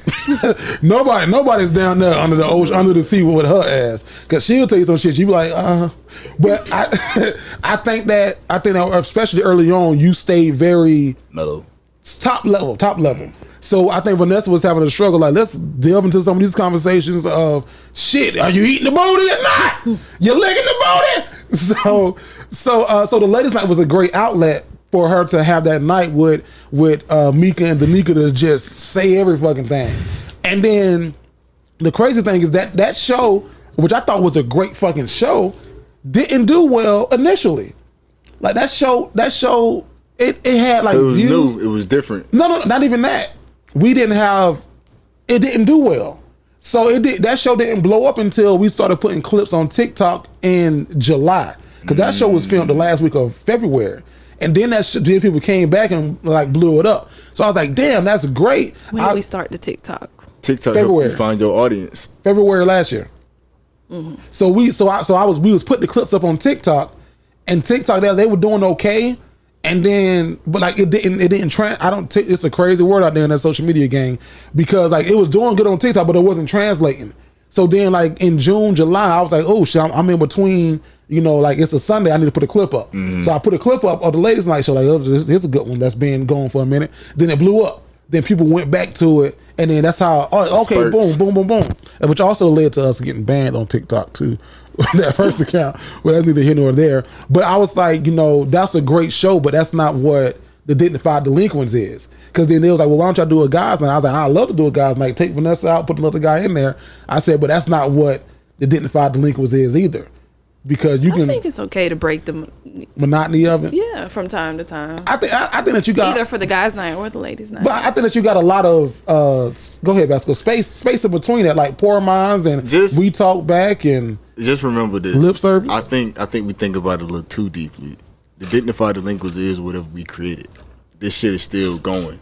So if we did decide to have somebody come in for an episode or shit, fuck it. Dignified Delinquents. You still watching the Dignified Delinquents? Hey, we got this person in today. Yeah, no, maybe that's even something to look forward to. Like, hey, once a year there's a ladies' night and there's a guys' night. Maybe one's in the spring, one's in the fall. Yeah. I can't wait for their random episode where they have that person. To that point, though, I would say bring somebody in with us and not completely take me and Vasco out or take you out, because it's not the same. So I would say bring somebody or some bodies in, because then you still keep the core of what the show is and who, like, because hell, let you be out for a week and somebody sitting in that damn seat. Well, Vanessa. They in the chat. Vanessa, like thank you to the ladies. Vanessa, like where you a at? guys' night for real. Like, yeah, maybe y'all are all sitting. You know what I'm saying? I don't talk about it. Yeah. Also on that tip though, bro, you gotta think about it. It's hard to find somebody else who would compliment and fit inside of this lightning in a bottle. Literally, like, bro, like we got. It would have to be a campaign. Like, yeah. Audition type shit, bro. We gotta make sure you fit the script. And on top of that, we gotta make sure that the Dignified Delinquents fuck with you. Cause if they don't, they finna be picking them teeth, boy. Gotta make sure that you can talk too. That's the simplest thing, but you realize everybody can't do it. Mm-hmm. People think they can talk, but they don't be talking about nothing. Or they talk too much, and then you can't get in the conversation. Yeah. I got people that want to, that was like, "What? Bring me on the podcast. When can I get on the podcast?" And I'm like, "Dog, you." I haven't said this to them, but you are the all people. you don't know how to have a conversation. You don't know that it's two people. Like, you don't know when to pause and break. Yeah. When to laugh, when to stop laughing. I got a homie that's banned from the podcast. Huh? Mm-hmm. This podcast? Yeah. We have a band list? Yeah. It's one name on it, but he could never come back. Started out. Why? This is before y'all, but he had did the well. This is the crazy part. He did 3 episodes total as a guest. You're not talking about. I'll tell you off air. He did the first 2. They weren't good either, but he did better than his last one. That got him banned. The last one that got him banned, I was like, "That's it. You're done. Put a fork in him." Because it was just bad, or it was like he's y'all had to Vanessa's point. He doesn't know how to. He didn't know how to have a conversation. Like, he's really cool guy. That's my dog. Lights, camera, action. 3, 2, 1. Yo, woo, bow, bow. Hey, Boom. It was like, hey. That sounds like me times 1,000. Yeah. Ugh, I was like, that's a little annoying. You're done. You're done. Run it up. Y'all know that girl, the Tourette that's on TikTok? She just say TikTok means you're done. You're done. Yes, I was getting my hair done. Run it up. I was getting my hair done by my mom, and my mom told me, you're done. You're done. And my mom was telling me that I got to get my hair braided to the side. When I turned, I said, you're bald. You're bald. And I With the turned, low cut. You talking about black girl with the low she cut? has Tourette's, but instead of like, Jerry. I thought he was doing this. No, but instead of saying like, cause some people with Tourette's curse, like fuck, like she says TikTok memes. So my mom was doing my run it up, and my mom was doing my hair, and you're done, you're done, you're done. And you know the thing is, like I be watching, and I be trying to feel sympathetic for her, but I'm like, man, you recording this for our entertainment. Like You posted this for you posted this for me to laugh at this shit. Oh, okay, she posted it. She posted. You're done. You're done. So yeah, Vanessa, I was run it up. I was like, oh, she does that one too. So my mom was telling me, I was like, oh, this motherfucker. I went through I'm gonna have to watch that. Watch all her goddamn videos. I was like, oh, this. Send it in the chat. That's how you see it. I was like, she playing. She joking. Yeah, I said, this I is a know character. that damn well. This gotta You're be a done. character. You're done. Run it up. So my mom was telling.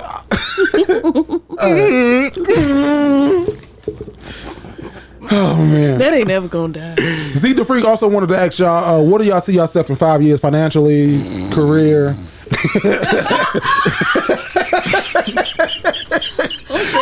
I'm not See how I threw it in there? Z the Freak also wanted to know.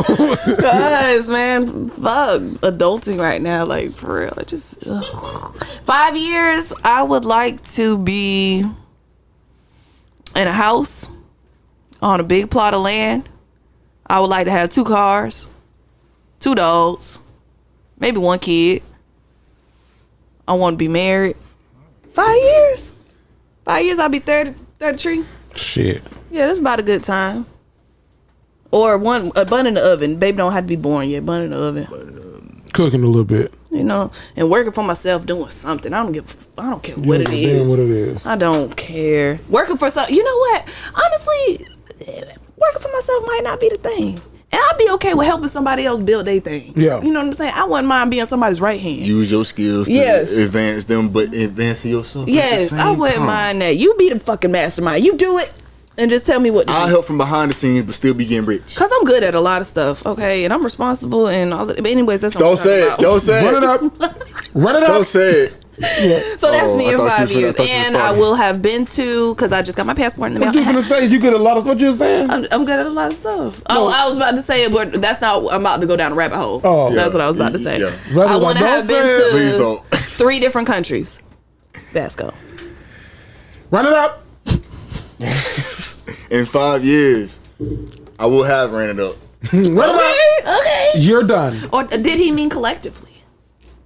I don't know. He was asked. No, he said, what do y'all see yourselves? Okay. So that could have been. Okay, everybody go individually, and then we'll bring it back. But yeah, okay. So individually, I'll be very, very financially independent, as well as having my own crib. I'm gonna have 2 dogs. One named Mojo. He's gonna be a Doberman. Mojo Jojo? I thought about it. I think I might go with it, but Jojo gonna be a rock. I want a rock too. So one named Mojo, other one name JoJo. Mojo Jojo, y'all get your asses in the house. Right. That makes sense. That'll be hard. Definitely gonna have the cars and all that shit, but I'm gonna be just sound, bro. In 5 years, that's the goal. That's the goal. That's the goal every day. But 5 years, yeah, because we good. we in a nice little spot right now. So all we gotta do is keep grinding, keep the head down, keep praying, stay blessed up, and everything gonna go according to plan. 5 years gonna be the number 1, but in the talks of number 1 podcasters and goddamn social media. The word. Entertainer, whatever the fuck I could call that. Personality. That's what it is. That's Yeah. right. So boom. God damn. I don't know. I haven't thought about this. I passed it to y'all. 5 years. Shit. Yeah, we just spitball. Shit, working on this greatness. I know I ain't gonna get it, but I know I fall short of it. And if you fall short of greatness, I'll give you a Vasco answer. You know, just working on. That's the Vasco Well, answer. Vasco do keep it real. You know, working what I'm on saying? his greatness. Damn, he you know? just said a whole bunch and nothing in the Working on being great, you know, and when you fall short of greatness, you still right there at the door of great. I don't say it like that. I said if I shoot for the stars, I'm gonna land somewhere in the clouds. So shit. Shoot the clouds produce shoot for the rain, moon, and miss and everybody land need upon the rain. stars. You know what I mean? If I land for the moon, I'm gonna miss. Fall upon the stars, I'm gonna be a star. Y'all fuck with the lingo. Y'all fuck the lingo. Yeah. That's actually a great ass quote from somebody. I said it in the song one time. That's why I know, because you said clouds. But I know my rap, I said, reach for the moon, miss and land upon the stars. I'm still fly like Saturn and Mars. Because Pluto had just not become a planet no more. So I was like, I'm still fly. Fuck Pluto, but I'm still fly like Saturn and Mars. That is Jerry the Great with the bars. Ah! I ain't got no answer for you, Zeke. I know. I work hard. I hope I continue to work as hard as I do. And I hope that, you know, I'm successful. What my definition of success is. Where you gonna live? My wife wouldn't mind moving and pick it up and going, but I mean It's right there with him. it just depends on, you know, like, love them. But if this crew has the longevity as I hope that we do, then it will depend on how we can move. Like, damn, if somebody come in here offered us a contract of $1 million, million for me, million for you, million for you, y'all gonna pack up and say, but you gotta do it in Atlanta. You can go to Atlanta. Absolutely. Okay. They could tell me that you got to do it in Idaho No, the fuck. Nah, I ain't for gonna $1 lie. million. Well, I'm a teacher. I can teach anyway. Yeah. You do it entertainment. You can do that anywhere for No, a short stint. Nah, So I guess this is the second question to that. Would you want to do this full time? What if it can supplement my income? Yes. Okay. So that was a good answer. Yeah, That was a Vanessa answer. yeah, that's very Vanessa. So I ain't gonna say it. Don't Say what you got to say. don't do it. No, because I don't want you to think about my friends differently. I don't care what about your little funky friends. Ain't the first time they said something about me. She already got an attitude. Right. She added little in front of friends. Anytime a girl say little before whatever they say, Run it up. your little friends. What they said? Which one said it? Well, I ain't gonna. I'm You not don't gonna tell me who said. I ain't gonna tell you who. Okay, No, I'm not gonna tell you who. I'll be a good sport. Okay. So you know how you yeah, it was funny to me. So Let me flow. you said what? Come on. No, I ain't gonna even tell you. Come on, man. So last week you mentioned something about taking the money, but not taking the money directly from someone who like, Oh, true. I'm gonna see you some money for a drink, and you like, we gonna pass it. You pass it through a third hand, basically. So you touch somebody else before it touch you. So there was a side conversation. I wasn't in this one, but it was like multiple conversations amongst like some women that I know, some men that I know, and some other friend groups that I have. It was like, in support of you, and like, yeah, girl, like, yeah, I took the drink, like it ain't kind of me. Or somebody was like, if I was out and somebody offered to buy me a drink or he sent me drinks over, then that's like the same thing. And it was like, as a single woman, I would have took the drinks and somebody would have sent me a drink. So I would have, so you had support, and then you had some guys who were like, isn't that a form of cheating? What? That's intense. If I'm out and somebody sends me a drink or buys me a drink, I'm taking that drink. Okay, so you have some people who might believe the latter, right? So you had, I think that you you said something on the show last week, and then somebody made a joke there's like, well, let me cash out her for a drink so she can feel better or something like that, and see it was something along those lines. Like, I'm gonna cash out her money for a drink so that way, you know, it works out better for her. I hope that she has a better week this week than she did last week. And I was like, that's petty. I don't get the joke. I I know had a great week. No, that's what I'm saying. I was like, I laughed and I was like, that's petty. But he was one of the people that was like, I don't agree with what she did. Well, that's okay. Yeah, But I don't get his jab. Is it a front? I didn't have It wasn't a jab, it was- bad it wasn't a jab. It was bad like time or experience. It wasn't that I couldn't afford my own drink. If I ever That's not accept what- a drink, see, that's why I wasn't gonna tell you. That's why I wasn't gonna tell I you. don't know. She I'm was just saying she didn't It's get. okay. she didn't get it. And I Like, why- told she you, don't get why and it's my petty. boyfriend knows about it. Yeah, and you said it on the show last week. You said, you said it on the show last week. You was like, probably one of them niggas entertaining.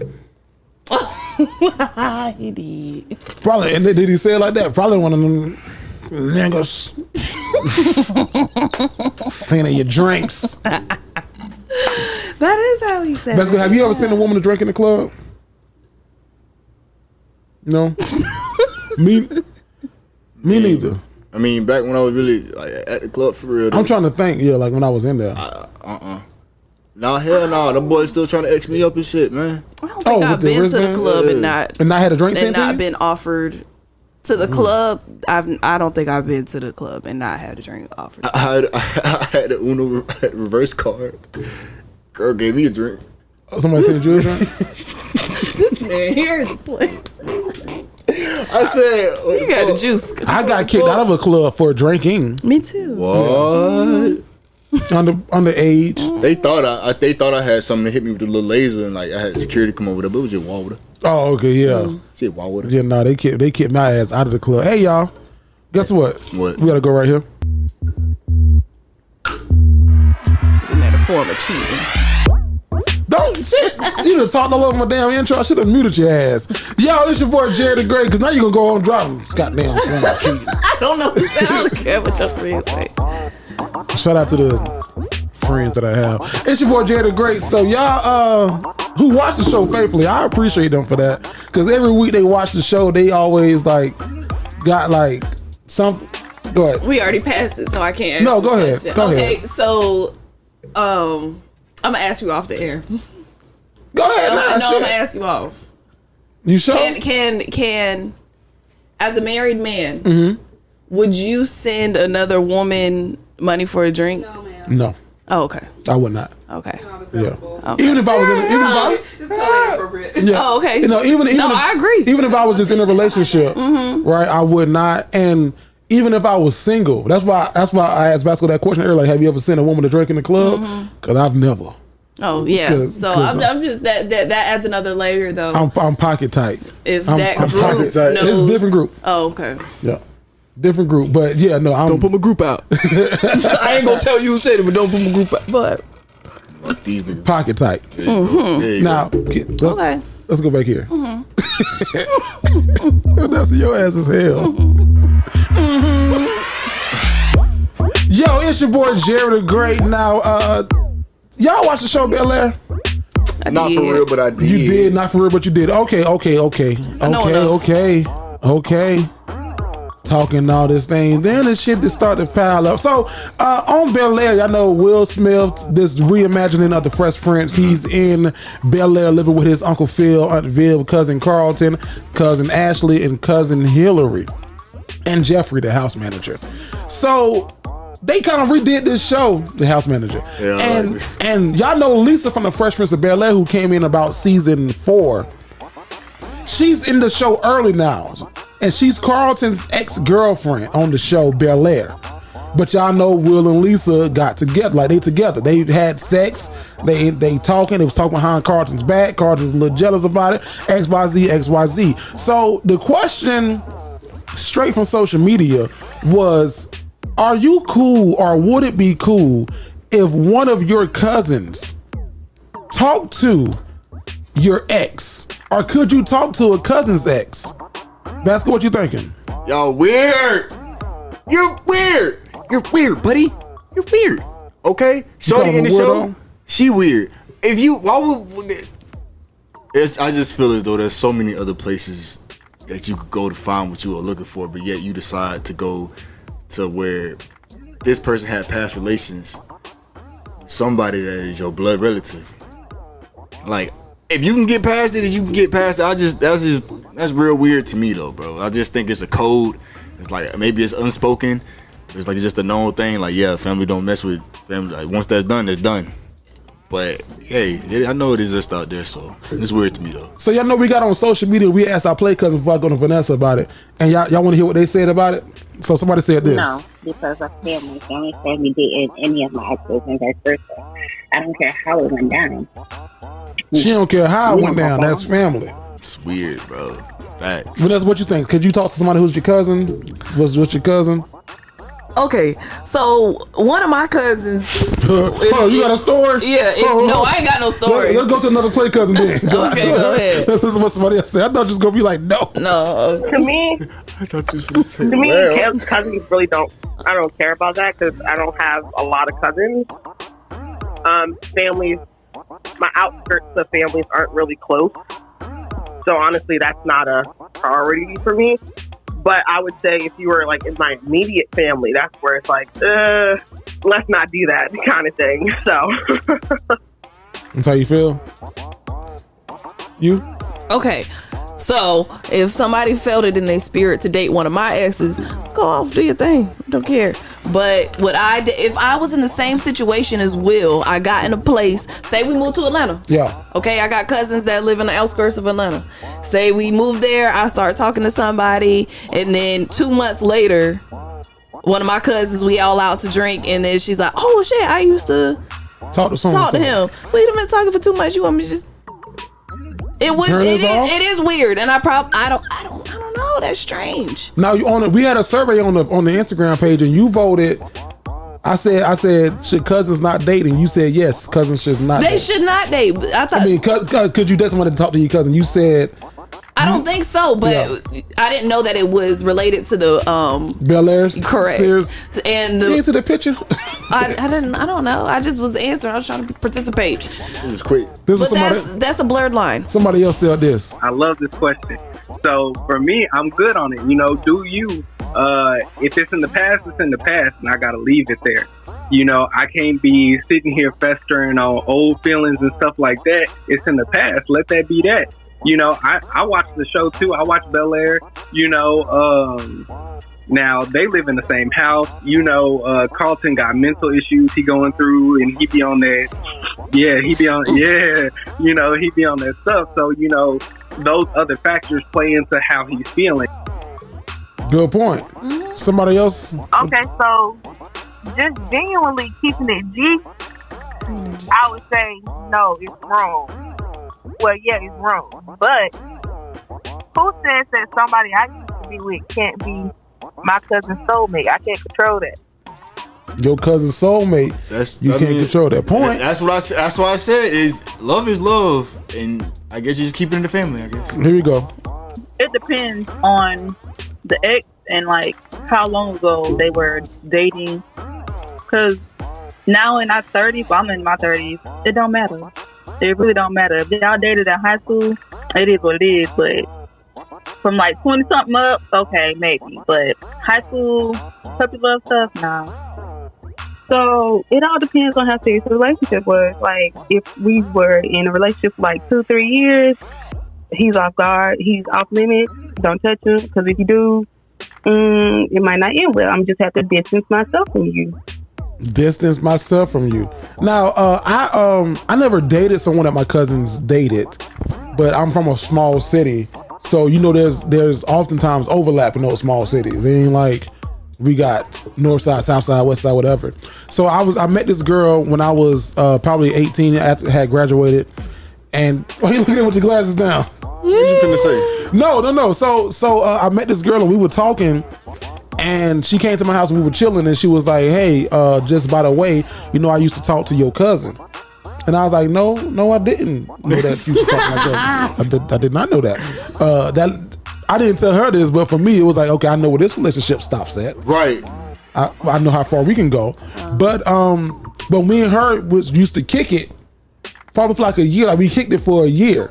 But kicking it just consisted of wham, bam, thank you, ma'am. We didn't go out on dates or anything. And when I finally asked my cousin about it, he was like, yeah, I never really talked to her. She was just on the team with me. I used to knock her down when we had meets, you know, out of town. She was like a little hoe I used to just knock down. So it was like, oh, I definitely can't be with you now. So that was the closest I got that I know, because like my cousin aside and all that stuff aside, she was a cool person. I probably would have pursued a little bit more, but that first buck stopped with, you know, you talk to your cousin, and not only did you talk to my cousin, because that's okay. Like talk to, but you had sex with my cousin? Nah, Cause I'll be damn, I'll bring you to the damn Easter egg hunt. And he'd already found your eggs. Nope. Probably laid a few. Probably later couple. So y'all let us know in the comments, man, straight from social media. Could you talk to someone that your cousin used to talk to? Would you be okay with your cousin talking to your ex? Let us know in the comments. This is straight from social media. What's up, y'all? It's your boy Jerry the Great. Your favorite cousin Nessa. And your boy Vasco. Charlotte, North Carolina. Get your tickets to see us live. Did you just say live? In Charlotte? That's right. We're bringing our funny, wit, and questions to the Charlotte Comedy Zone. It all goes down April 3rd at 7 p.m. Yo, tickets are moving fast, so you better get yours today. Charlotte Comedy Zone, your favorite play cousins are in the building. Nessa! Jerry! Vasco! Nessa! Yes. Before we go to Love 'Em or Leave 'Em, I promised the play cousin that I would ask you this question. Did you see this? No, I ain't seen it. I just need it. So every time we about to do Love and Leave, I just need to prepare myself for a little something. Something random. Yeah, okay. But it's not random, but it's random. Okay. But I would have did it earlier, I forgot. But so I was and channel of our choice, don't answer this if you don't feel the need to. Please don't answer if you don't feel the need to. Same with you, Vasco. What's the both of us? No, I'm asking Vanessa because there's like definitely ask Vanessa this question. So you know, like when you were in high school, I don't know if y'all did this, but like you'll be texting the girl or texting the guy, like, so you a freak? Yeah, I'm a freak. Like there's you find out there's levels to freakiness at adulthood, right? So I was talking to one of my friends who's older. He's older than me, married guy. And I don't know why he felt the need to share this story with me. Like he was just talking. And he was like, yeah, you know what I mean? Me and my wife, sometimes we use beads in the bedroom. And I was like, well, what do you do with beads? What are beads? So he was like, I put the beads in her booty, and then pull them out when I'm hitting it from the back, and it just, whenever I'm pulling them out. And I was like, well, that sounds a little dangerous, because what if the beads popped? And you just pulling out the string, and you left the beads in the booty. Are you for real? You being dead ass? I was dead ass. I'm not lying to you, because I push it out. No, like no, it's not on a. Are you done? It doesn't happen. Okay, so go ahead, Vanessa. Take over? Yes. Okay, the beads are not on a literal string. They are like, do you know what silicone is? Okay, so they're maybe like made out of material like that, and it's like all one piece. You know. Right, yeah. Oh, it's all one piece. That so makes like sense, it'll right. be like and like you can, and you pull it in and out. So my question was like, I was like, why is he pulling it out? And that's what they wanted to ask. Like, is that Vanessa's alley? And I was like, I'll answer. Thumb is cool. I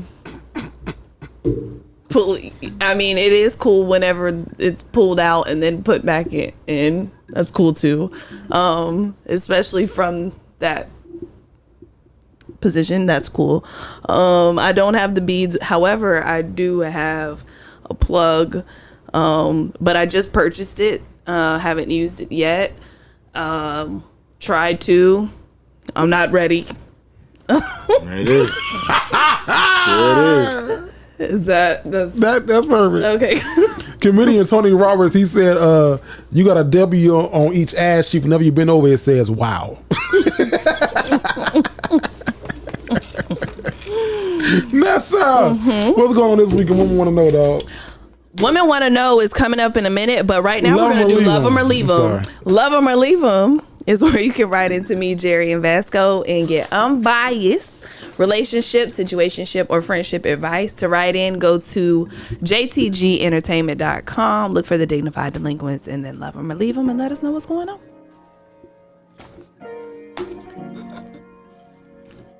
They all want to tune up. Jacksonville, Florida. Hey, play cousins. I must start off by just saying I love the show, and the next time y'all have a show in the city, I will definitely be there. So a little background. My boyfriend and I are both black, 25, and we have been in a relationship for 3 years. It started off rocky, but we are great now. I'm a full-time student and he's a mechanic. He's great at what he does so often that he helps people out, which I don't mind. My only issue is when his friends, females he used to deal with in the past, ask him for help and he always says yes, even after I have told him that these situations make me uncomfortable due to my insecurities. So my question is, what should I do? I have voiced my opinion, but he ignores my feelings and says that I need to just get over it. Sign, is he changing more than oil? Yes.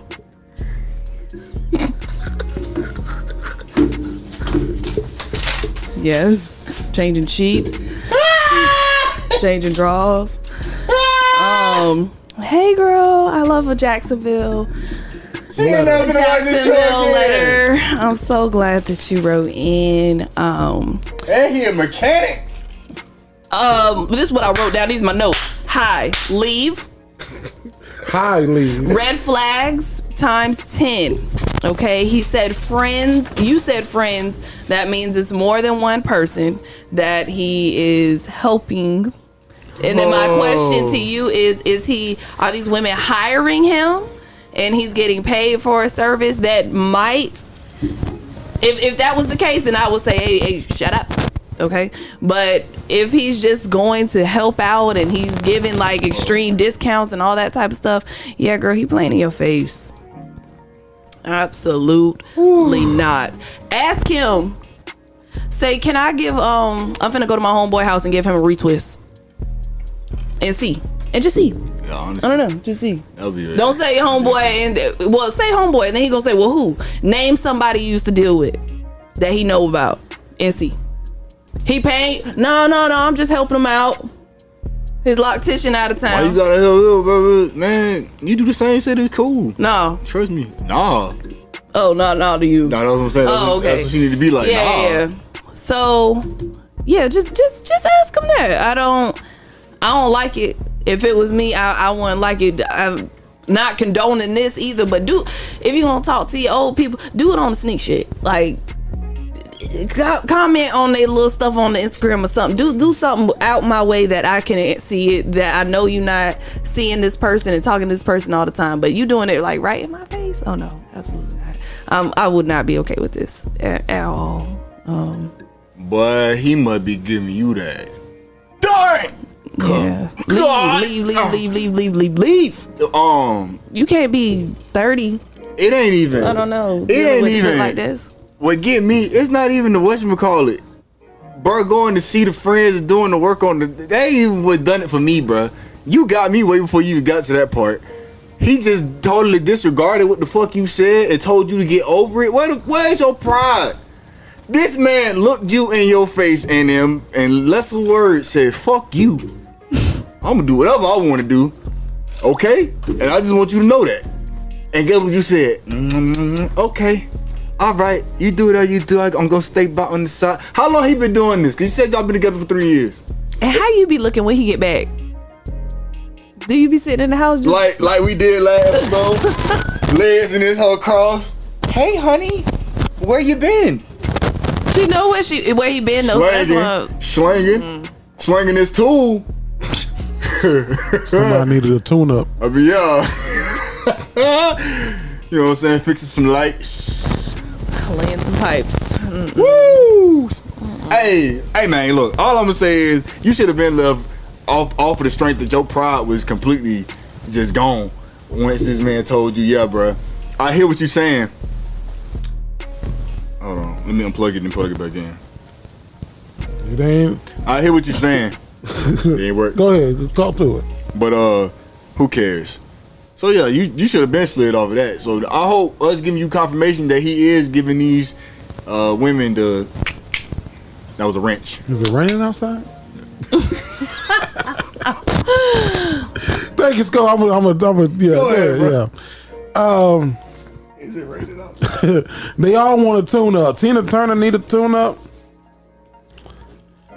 Thank you for watching the show. Next time we have a show in Jacksonville, you're gonna be there. All right, we're gonna hold you to it. So your boyfriend and y'all black, 25, been in a relationship for 3 years. It started off rocky. What's rocky? What? Because I think all relationships start off.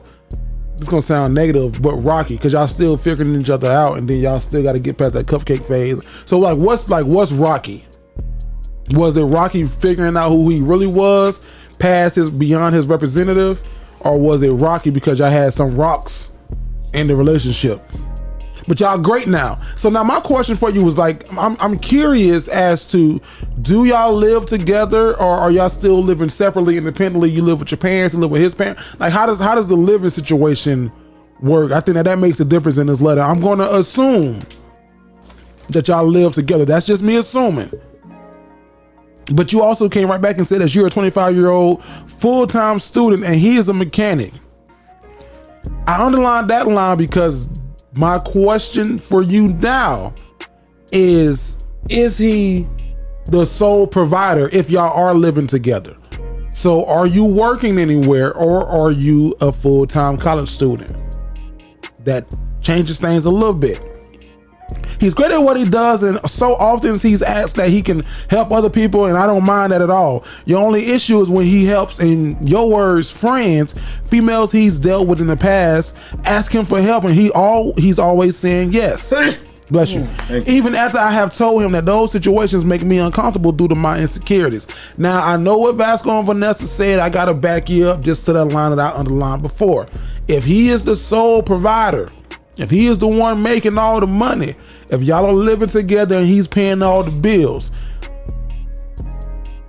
my question to you then is, are you working? And not that you working or not working differentiates what he's doing or not, but say that he's a mechanic and he works at Take 5.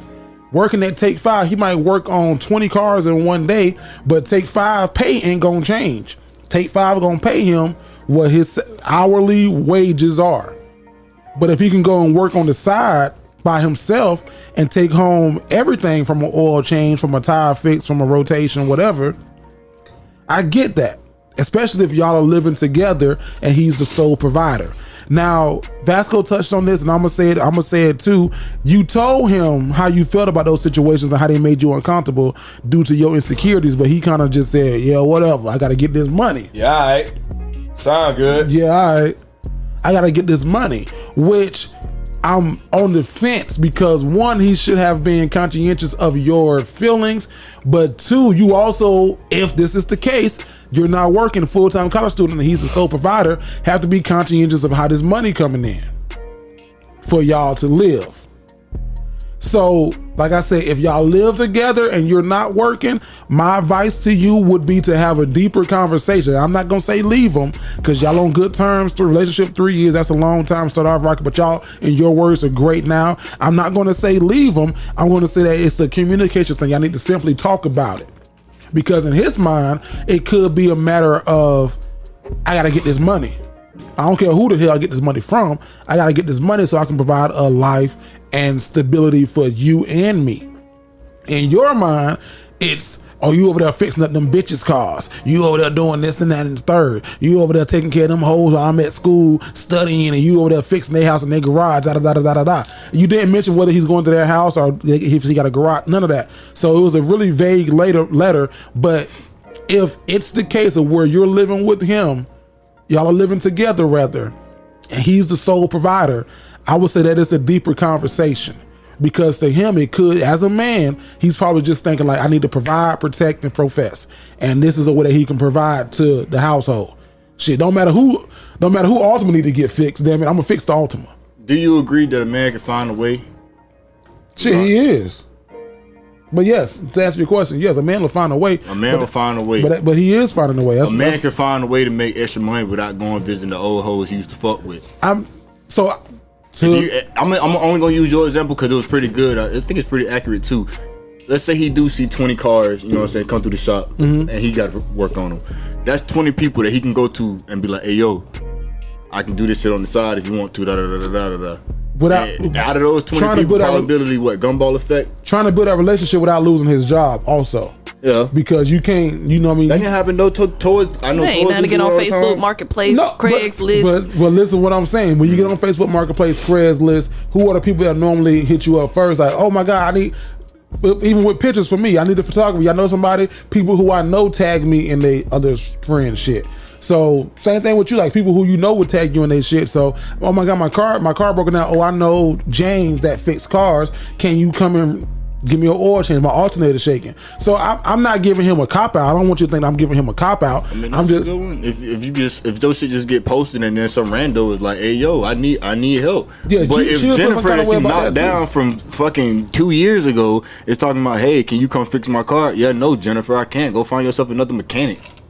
I got a girl. But I don't we know. used to deal with each other. I don't know I don't know the dynamics of y'all relationship either. Whether he told you who all he. It sounds like he don't give a fuck to me, honestly. But he had to have told her, like, woman from his past, like who he used to deal with, because if not, then these friends would be other clients, just random clients. But that's what I'm saying. They not friends. No, that's what I'm saying. But so he had to have some level of honesty with her to say, like, or they could just be from the same city and they know everybody knows who everybody fuck with. Well, that too. But he had to have some level of honesty with her, to let her know, like, I dealt with her in the past, or like, yeah, you know, I used to deal with her in the past. She needed a car fixed. So I think but before all of that, you got to answer my first question. Are y'all living together, and is he the sole provider? Not saying that what he's doing is right or wrong, but if the answer to those two questions are yes, then my response to you is that it's a deeper conversation. One, he needs to understand your feelings and where you're coming from, and then two, is a level of trust of what he's doing.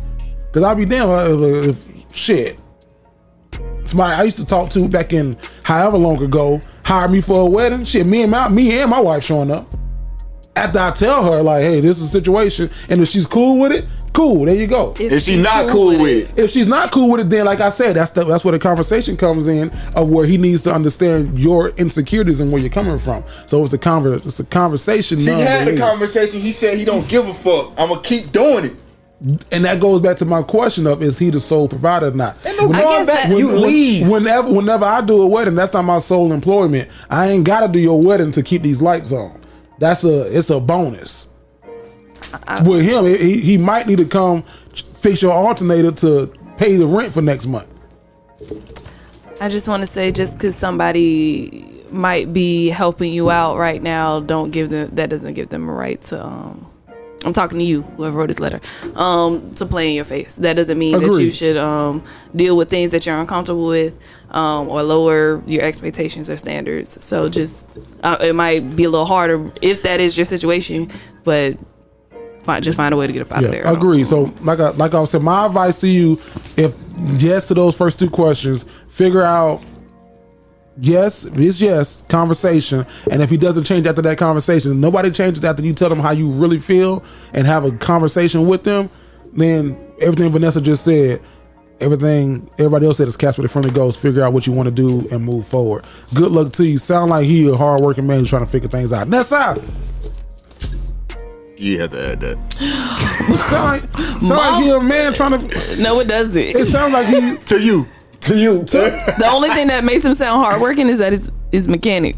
I understand the perspective that you're looking at it. And I'm only looking at it from my perspective. Like, if he's the only one making money, yeah, it sounds like he's got to figure it out. He can't turn down $500 because you feel some kind of way.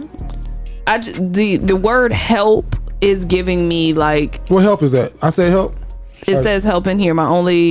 Ask him for help, and he always says yes. So that's giving me like, oh, I ran out of gas. Can you come fill me up? Right. That's not giving me like, hey, how much do you charge for an oil change? She should. If she would have said services, that's different.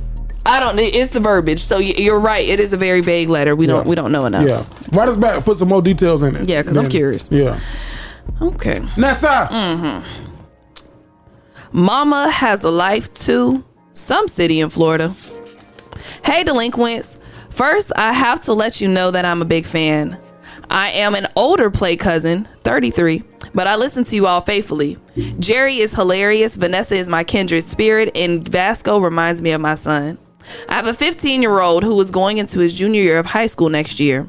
I've been a single parent since he was a baby. So for the bulk of our lives, it's just been him and me. Okay, so obviously I have a problem. Here it is. My son, who is very handsome, may I add, started dating this girl at his school. She's pretty and respectful, but I'm not stupid. I know they're having sex. My son and I had the talk a few weeks back, and I make sure he has condoms. Since he's been dating her, he's been going through them a lot quicker. I had him at a young age, and I want him to avoid what I went through. What I didn't know was that my son's girlfriend had a rule. She wasn't supposed to date until she turned 16. Her 16th birthday was in January, and her father granted her permission to date my son. He just wanted to meet my son and wanted to meet my son's parents, who is me. Okay, so here's where it gets crazy. My son's girlfriend's father is a single father of 3. His wife passed away about 7 years ago. When I tell you this is one of the finest men I've ever met in my life, we exchanged numbers upon meeting, to keep in contact about the kids, but something between us started to grow. We've been seeing and sleeping with each other since Valentine's Day. We're both grown, but our kids are in love. This man is so good to me, and I can see a future with him. I just don't know how and if I should tell my son. I feel so ashamed whenever my son and his girlfriend are around. I don't like hiding things from him. What should I do? Sign, my son might be dating his stepsister. Oh! I didn't write any notes for this one because what? I'm not mad at you, mama. Like, you 33, we could go out for brunch for like right. What you doing tomorrow? And your son is 16. He just started dating. He's 16. He's not gonna think he's gonna be with this girl for a long time. I don't know. I don't think so. I don't know. For knowing me, I'll keep seeing daddy. I don't know. But I don't know. That's tough. No, it ain't. That's tough. I don't know. Go first then. No, it ain't. This easy. Go first. I'll chime in here and there. I don't know. Let me tell you something. You grown ass one. All right? Do what you want to do. Cause just like I was gonna go down, exact path you going down, he ain't gonna be with this girl forever. Okay? It ain't gonna happen. So you keep doing what you in the thick of it. I'm sorry. All right? It's like being a murderer. Once your hand is filled with blood, you can't wash it away. It is what it is. That's where you at right now. All right? The deed has been done. Keep this shit on the low. Once them boys break up and they going about their separate ways, you know what I'm saying? Start living their lives. I got a question for you. I hate to jump in. But to your line of what you just said, my question for you is, if she does continue to keep being grown and doing what she's doing, what if her and the father decide like, hey, we serious about each other, we want to pursue longevity in this relationship and probably get married or whatever, then to the sign of this letter, my son might be dating his stepsister. I don't know. I think mama got to take the L. That would be real weird, bro. Because even if they don't stay together, they in the wedding, man. That's crazy. That would be real weird. You looking over at your right? At your we're sister. You're my sister now. I'm still thinking about No, when I read this letter, I thought about y'all know Steve Harvey's youngest daughter, Lori, is his stepdaughter technically, and then he has a son named Winton, who's his son. But just imagine Winton and Lori met each other in the street, like they close brothers and sisters now. But imagine they met each other before Steve met his wife. Like, it's weird, but it shouldn't be, because you can't help that. Mama, you can't help this. I don't know what the fuck to tell you. I don't know. But if I had to say one or the other, I think that you got to take the L and just stop talking to daddy, because it's gonna be weird for your son one way or the other. I mean, if you wanted to put in that work though, for real, you could just keep playing, bro, a little bit. Yeah, keep playing with bro. You keep playing with bro on the down low. He started talking that rah shit about getting married. Playboy, let me go ahead and stop. Now, what if mama wind up pregnant? Not the marriage is the rah shit. Now, if you wind up pregnant, you failed twice.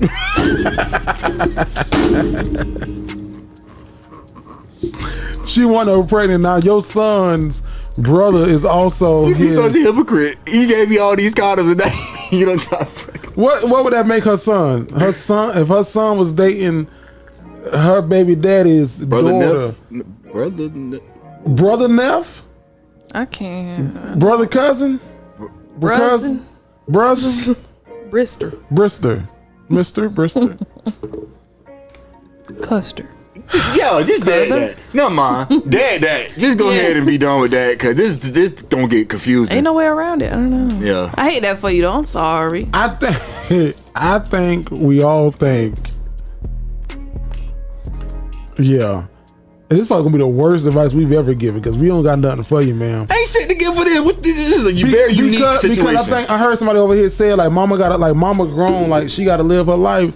And that's true, because with the likelihood of these two actually being together forever is slim to none. But the likelihood of you finding your guy at 33 is very much so possible. Mm-hmm. It's just fucked up of how the wraparound of how it worked out that you found your guy at this age. What? I got it. Okay. Just be honest.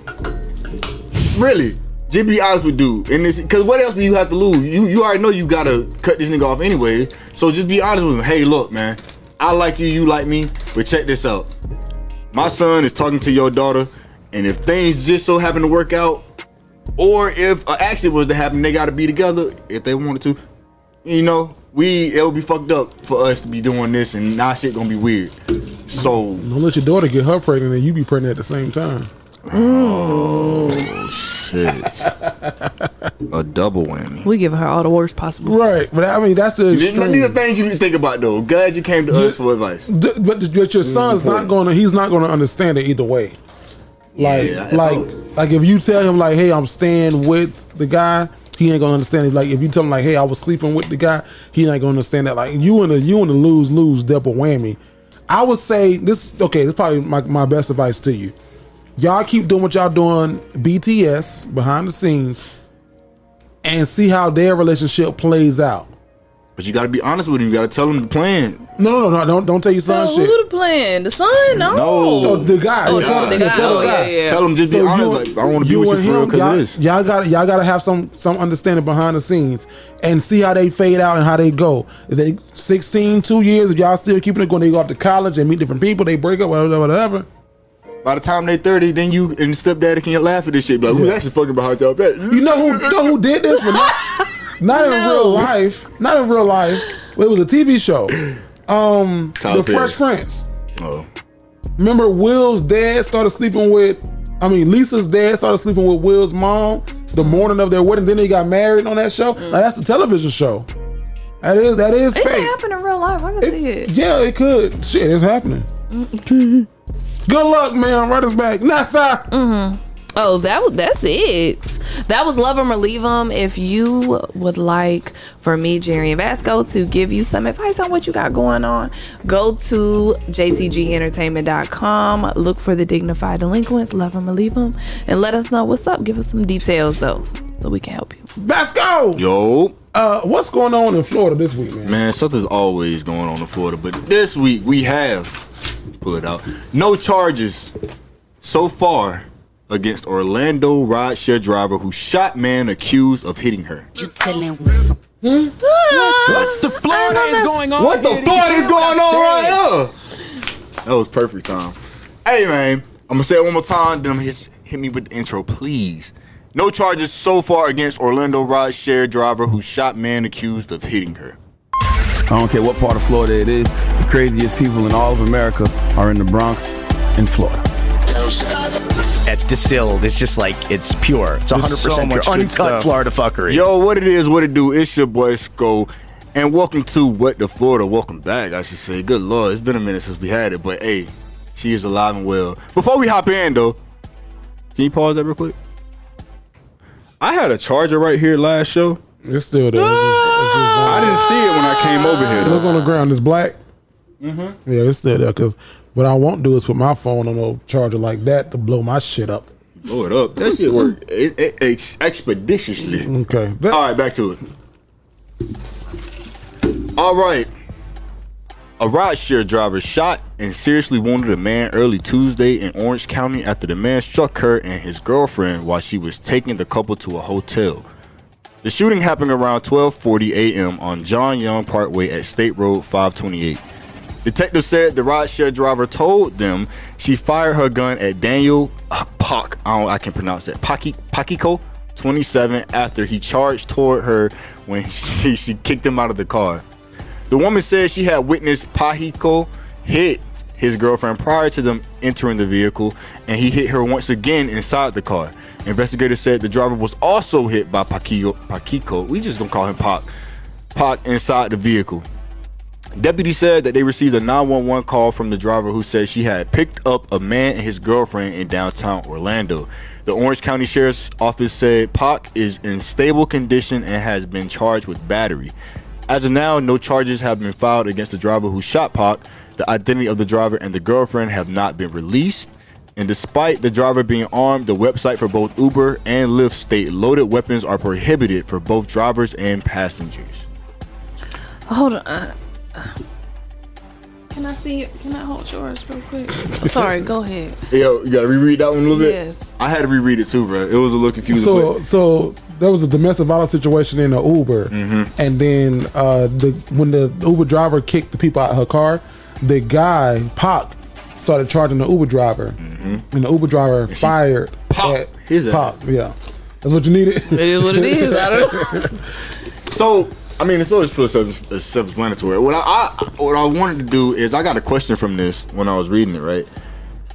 Is it okay to play fight in a relationship? How you get that from this? But it just hit me. But I'm asking. I'm going to. I don't. No? No. I don't think that's fun or funny. Yeah. Because there's no limit? Just, it's not enjoyable to me. Like, we're not at wrestling practice. Like, I play with kids all day. I don't want to play with you. Okay. Understood. Well, that's all I have for that. So to the story. I was gonna go somewhere with it, but y'all kind of did it. I'm sorry. No, it's cool. It's cool.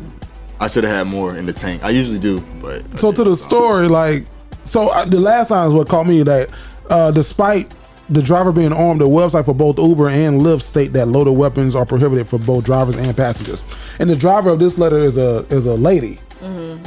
So I mean, it makes sense for her to be carrying to protect herself because you never know. Have you ever driven Uber? I have. It does make sense for the Uber driver to carry. Right. There's crazy people out here, but they be doing all type of awful shit to them. And it makes sense for passengers to carry. Right. Like, I don't. But it makes sense for the website to say that you can't carry. I don't know. It's hard. I wonder what happens to the lady because I've driven Uber. And I did it for a really short period of time, but like it sent me to some neighborhoods, and I was like, nigga, I wouldn't go here on a regular Tuesday. So, what the fuck? And they got me waiting in the parking lot of some shady ass place. Yes. So it's like I'm not mad at the young lady for like she defended herself. Good shit. Yeah, she's. I don't see her being at fault at all. She's not in the wrong. I mean, maybe against the you website can't charge rules, people. You can't act like you finna attack people. Especially after I just witnessed you hit your girl before you got in my car. You hit your girl when you got in my car, and then you hit me when you got in my car. Absolutely not. And my thing is with Uber is like although y'all might have this policy, what y'all expect me to do if I'm licensed to carry? Like, oh well, let me put it out the window. Yeah. Like what am I supposed to do if I am licensed to carry? Because Uber doesn't protect their drivers. Lyft doesn't protect their drivers like that, to my knowledge. I don't know enough. Shit, I got called a nigga one time. By Uber driver? No, by a passenger. Yeah. Really? Yeah. People are mean. Did you do anything? Like, not saying that's ever warranted, but drove off. That's all I could do. Wow. Like what? I mean, shit. What more could I do? No, I'm saying like, what did you like? Did you agitate a situation or something like that? No, I think she was just like a drunk white person and whatever. And I was like, I always get called me by soap. And no, she probably didn't even call me that. She probably was just saying it, but I thought that she was calling me that. Now looking back at it, hindsight, but it's the fact that she still said it. Yeah, it was like, what the fuck? I was taking it. I was like, bitch. What? And what I used to when I drove Uber, especially like if I had like a ride like at 4:00 in the morning, I'll take one of my homeboys with me. See, I never did that. No. But after a couple times, like being in some shady area, like on 8th Street by Shands and all that shit, I was like, oh no, this is not for me. And then the crazy part is that I had an Uber request, and I'm sitting outside the damn apartment complex, but the profile picture of who I'm picking up isn't who's coming outside. Right. So I was like. So they was like, yeah, Jerry, this is one of our patients. You're gonna bring her to our hospital, and I was like, what? But she was like on like a WIC program, like some kind of assistance program, and it's like so she has no regard for me and your score, your rating. You ever had somebody get in your car like that wasn't supposed to be in them because they thought it was like they ride? That hasn't happened to me. It happened to my homie Dwayne. Somebody jumped in his car. Oh, that's definitely happened to me. Like leaving concerts or something like that. And you hop in the room? Yeah. But everybody's doing that. But if you're an Uber driver, the best place to hang out, I would suggest hang out at the airport. Yeah. Them rides be at least $30 every time. And you know that those people got like some money. They came to spend some money. Yeah. Hang out at the airport. Spend money and they got some place to go. They got some place to get to. Vasco. Yo, hey man, that was what the Florida Sorry wasn't as prepared as it usually am, guys. It's been a minute. So, but until next time, man, it's your boy Sko. It's your boy Sko. Jerry. Yes, sir. So, man, you know it's that time of the show. Huh? You know it's the time of the show. What time is it? What you got for me? Here you go right here. Look, tell me how you really feel. Tell me how you really feel. Top five. Yo, it's your boy Jerry the Great, and this week I don't have a top 5, but I do have a prank phone call. So this week I have one of my personal favorites. It is titled, "Can You Style Me for My Funeral?" It's called, "Can You Style Me for My Funeral?" Here you go.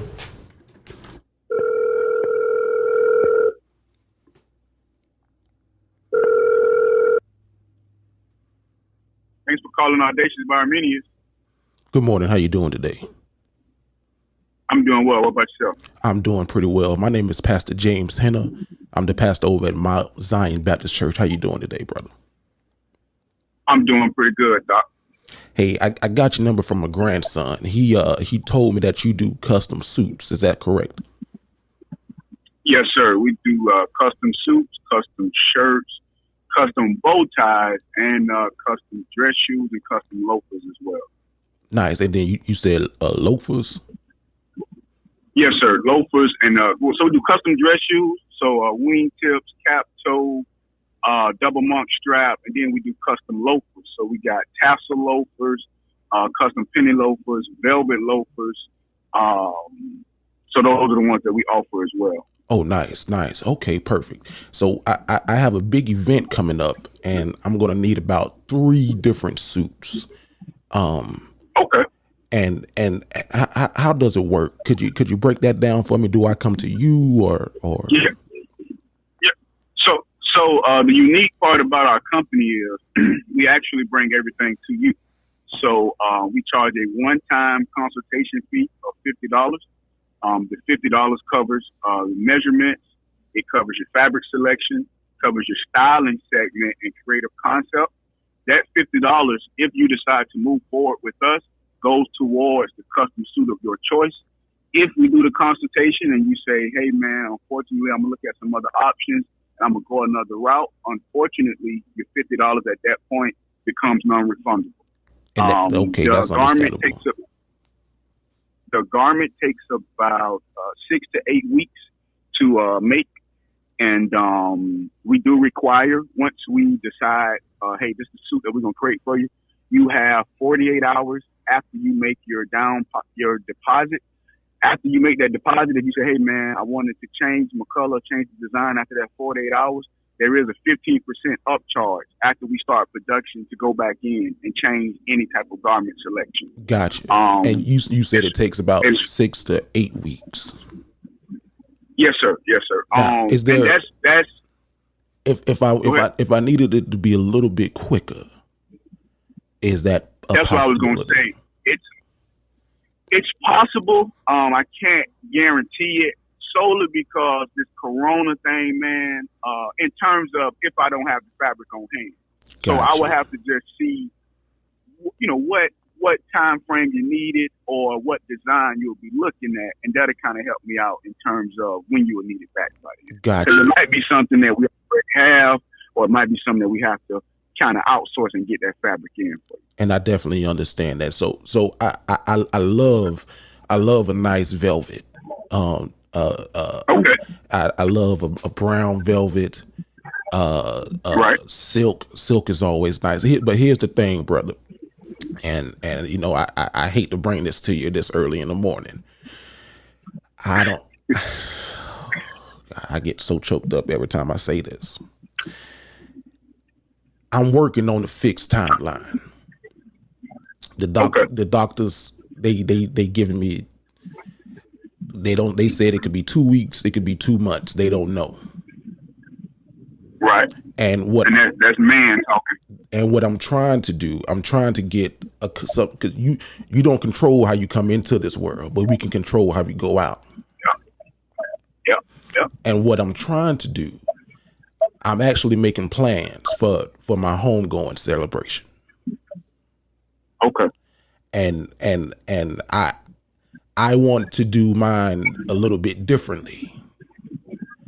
Right. I don't want to just be laid there in a suit. So I'm working with a funeral home. They're gonna have me propped up in my pulpit at the church, and we gonna do about 3 outfit changes during the ceremony. Wow. Okay. So I'm working on fixed time, and I was trying to see if that's something that you could accommodate. Yes, sir. Within you say within 2 weeks? They said 2 weeks or 2 months. Now my biggest problem is this. The funeral home said that they can put me in the first outfit, but they're not going to be able to do the changes. Okay. So the other 2, you will have to go ahead and wear those. And the last outfit that you would want to change into would be the one that they will put you in. So they'll get me dressed for the first portion of the ceremony, but they said I would have to find somebody else to come and change me. So I was trying to see if that's something that you could do. Okay. Yeah. I'll get back to you on that one by the end of the day. Okay. Now, if I wanted to move forward with this, you said it's a $50 deposit. Yes, sir. Absolutely. Now, I got one more thing I want to tell you, brother. Yes, sir. Hey, this is Jerry from the Dignified Delinquents. This is a prank phone call. Hey, man.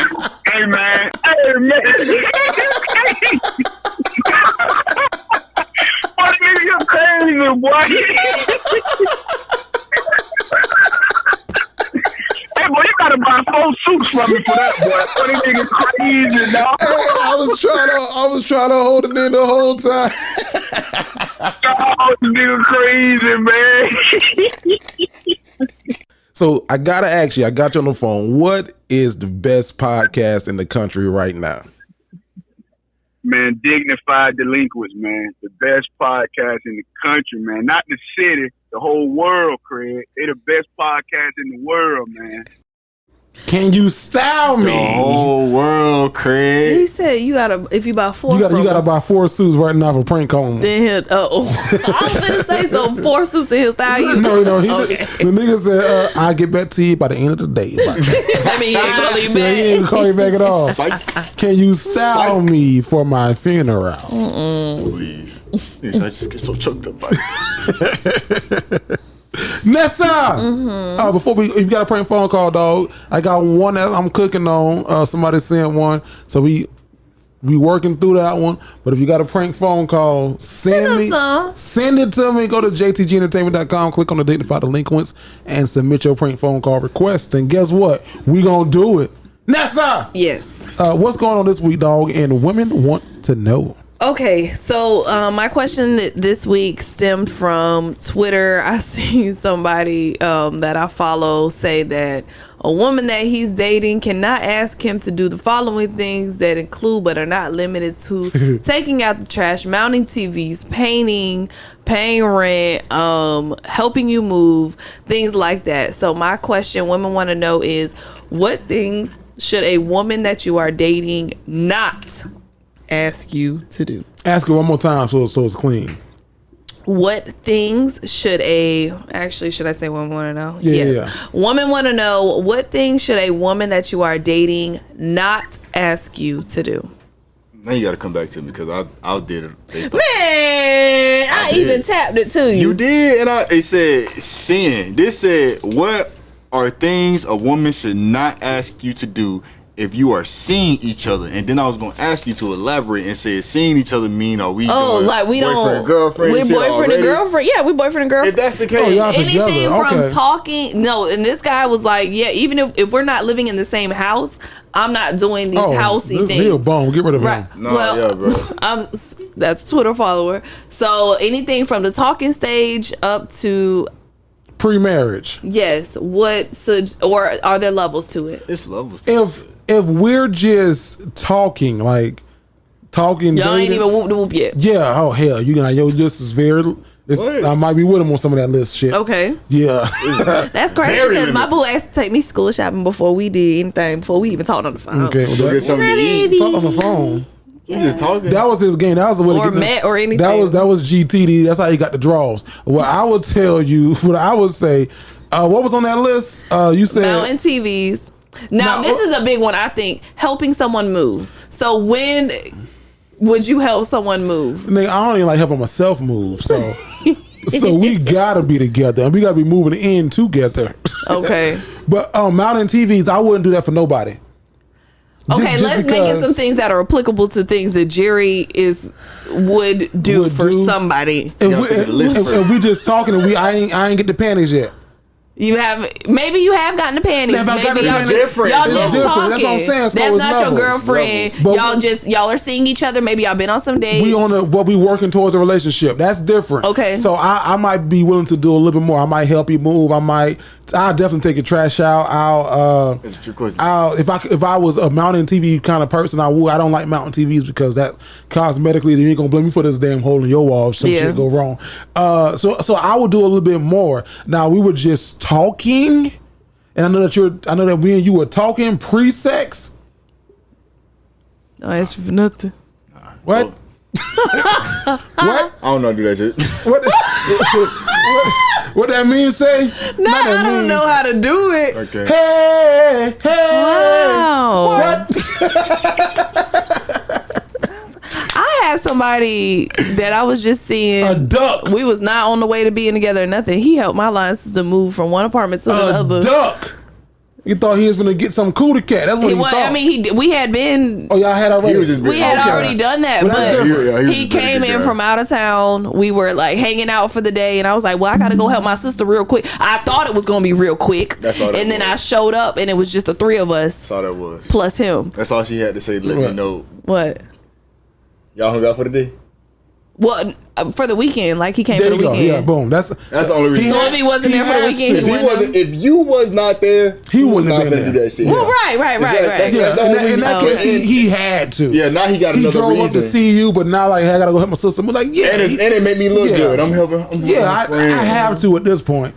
Now, in return, what I'm expecting is for you to do some extra shit that night.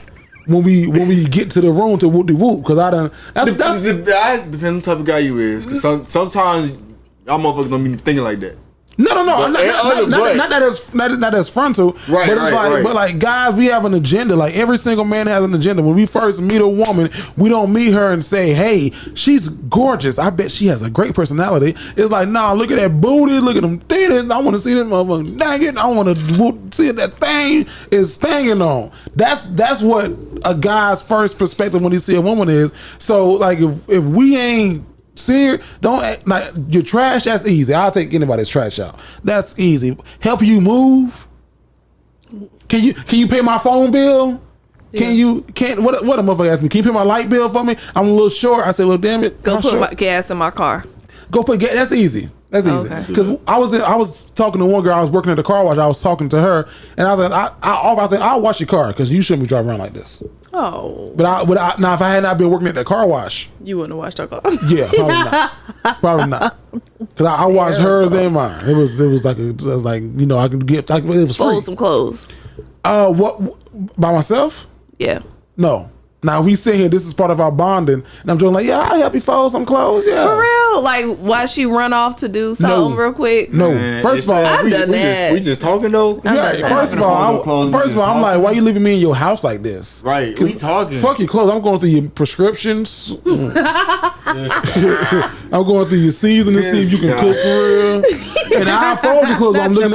I'm looking at your panties like, yeah, there's a nasty ass bitch right here. Right. Never again. Never again. What's that little line? Why you got brown marks all up and down your panties? You went through my drawers? Yeah. Yeah. You see that pal over there? That was all your panties. And that person who I folded their laundry for, I definitely went through their shit. I bet you did. I know you did. Shit, you kind of got to. Yeah. He left you at the house by himself? yeah, like he coached youth sports. Oh, he had to go coach. So he would be like, "I'll be back in a couple hours." I'm like, "Okay." And you went through all that shit. Every fucking thing. Below the sink, what's above the sink, what's in his closet. Yeah. Everywhere. Looked in boxes. Vasco, did you answer? I don't know. Is this some shit that you not gonna do? Now we talking, dating together. Everything's on. I was answering as we was talking. Yeah. Honestly. Yeah, we together. But everything's on the table. Mm-hmm. Yeah. If we moving toward a relationship, ain't no telling what I might do. I'm gonna try to do something to get your attention, to get you to notice me. See, I want to be with you. Yeah. But you just fucking. You ain't gonna use me. Yeah. Because like you said, it's gonna be. I don't know if the word agenda is what I want to use, but there is gonna be, I guess, some following that I have in my mind. You gotta pay up. I might be plotting on you a little bit, but you know, if it work, it work. If it don't, it don't. At the end of the day, I'm just trying to be a good guy. Trying. Mm-hmm. But if we ain't moving toward no relationship, no nothing like that, you just here for a little time, limited time only. You feel me? Like the goddamn Baconator. Fuck out of here, bro. You ain't getting nothing. Baconator is permanent. That's still here. I forgot. I don't know what the one that's always coming and going. The nuggets. It's called spicy chicken. Nuggets. Spicy nuggets. Vasco. Yo. Tell people what they know, man. Hey, man. Y'all already know, man. It's your boy, Vasco, aka I am.VSJ. Y'all can follow me on everything at I am.VSJ. Except on the gram. Type in that THEIM.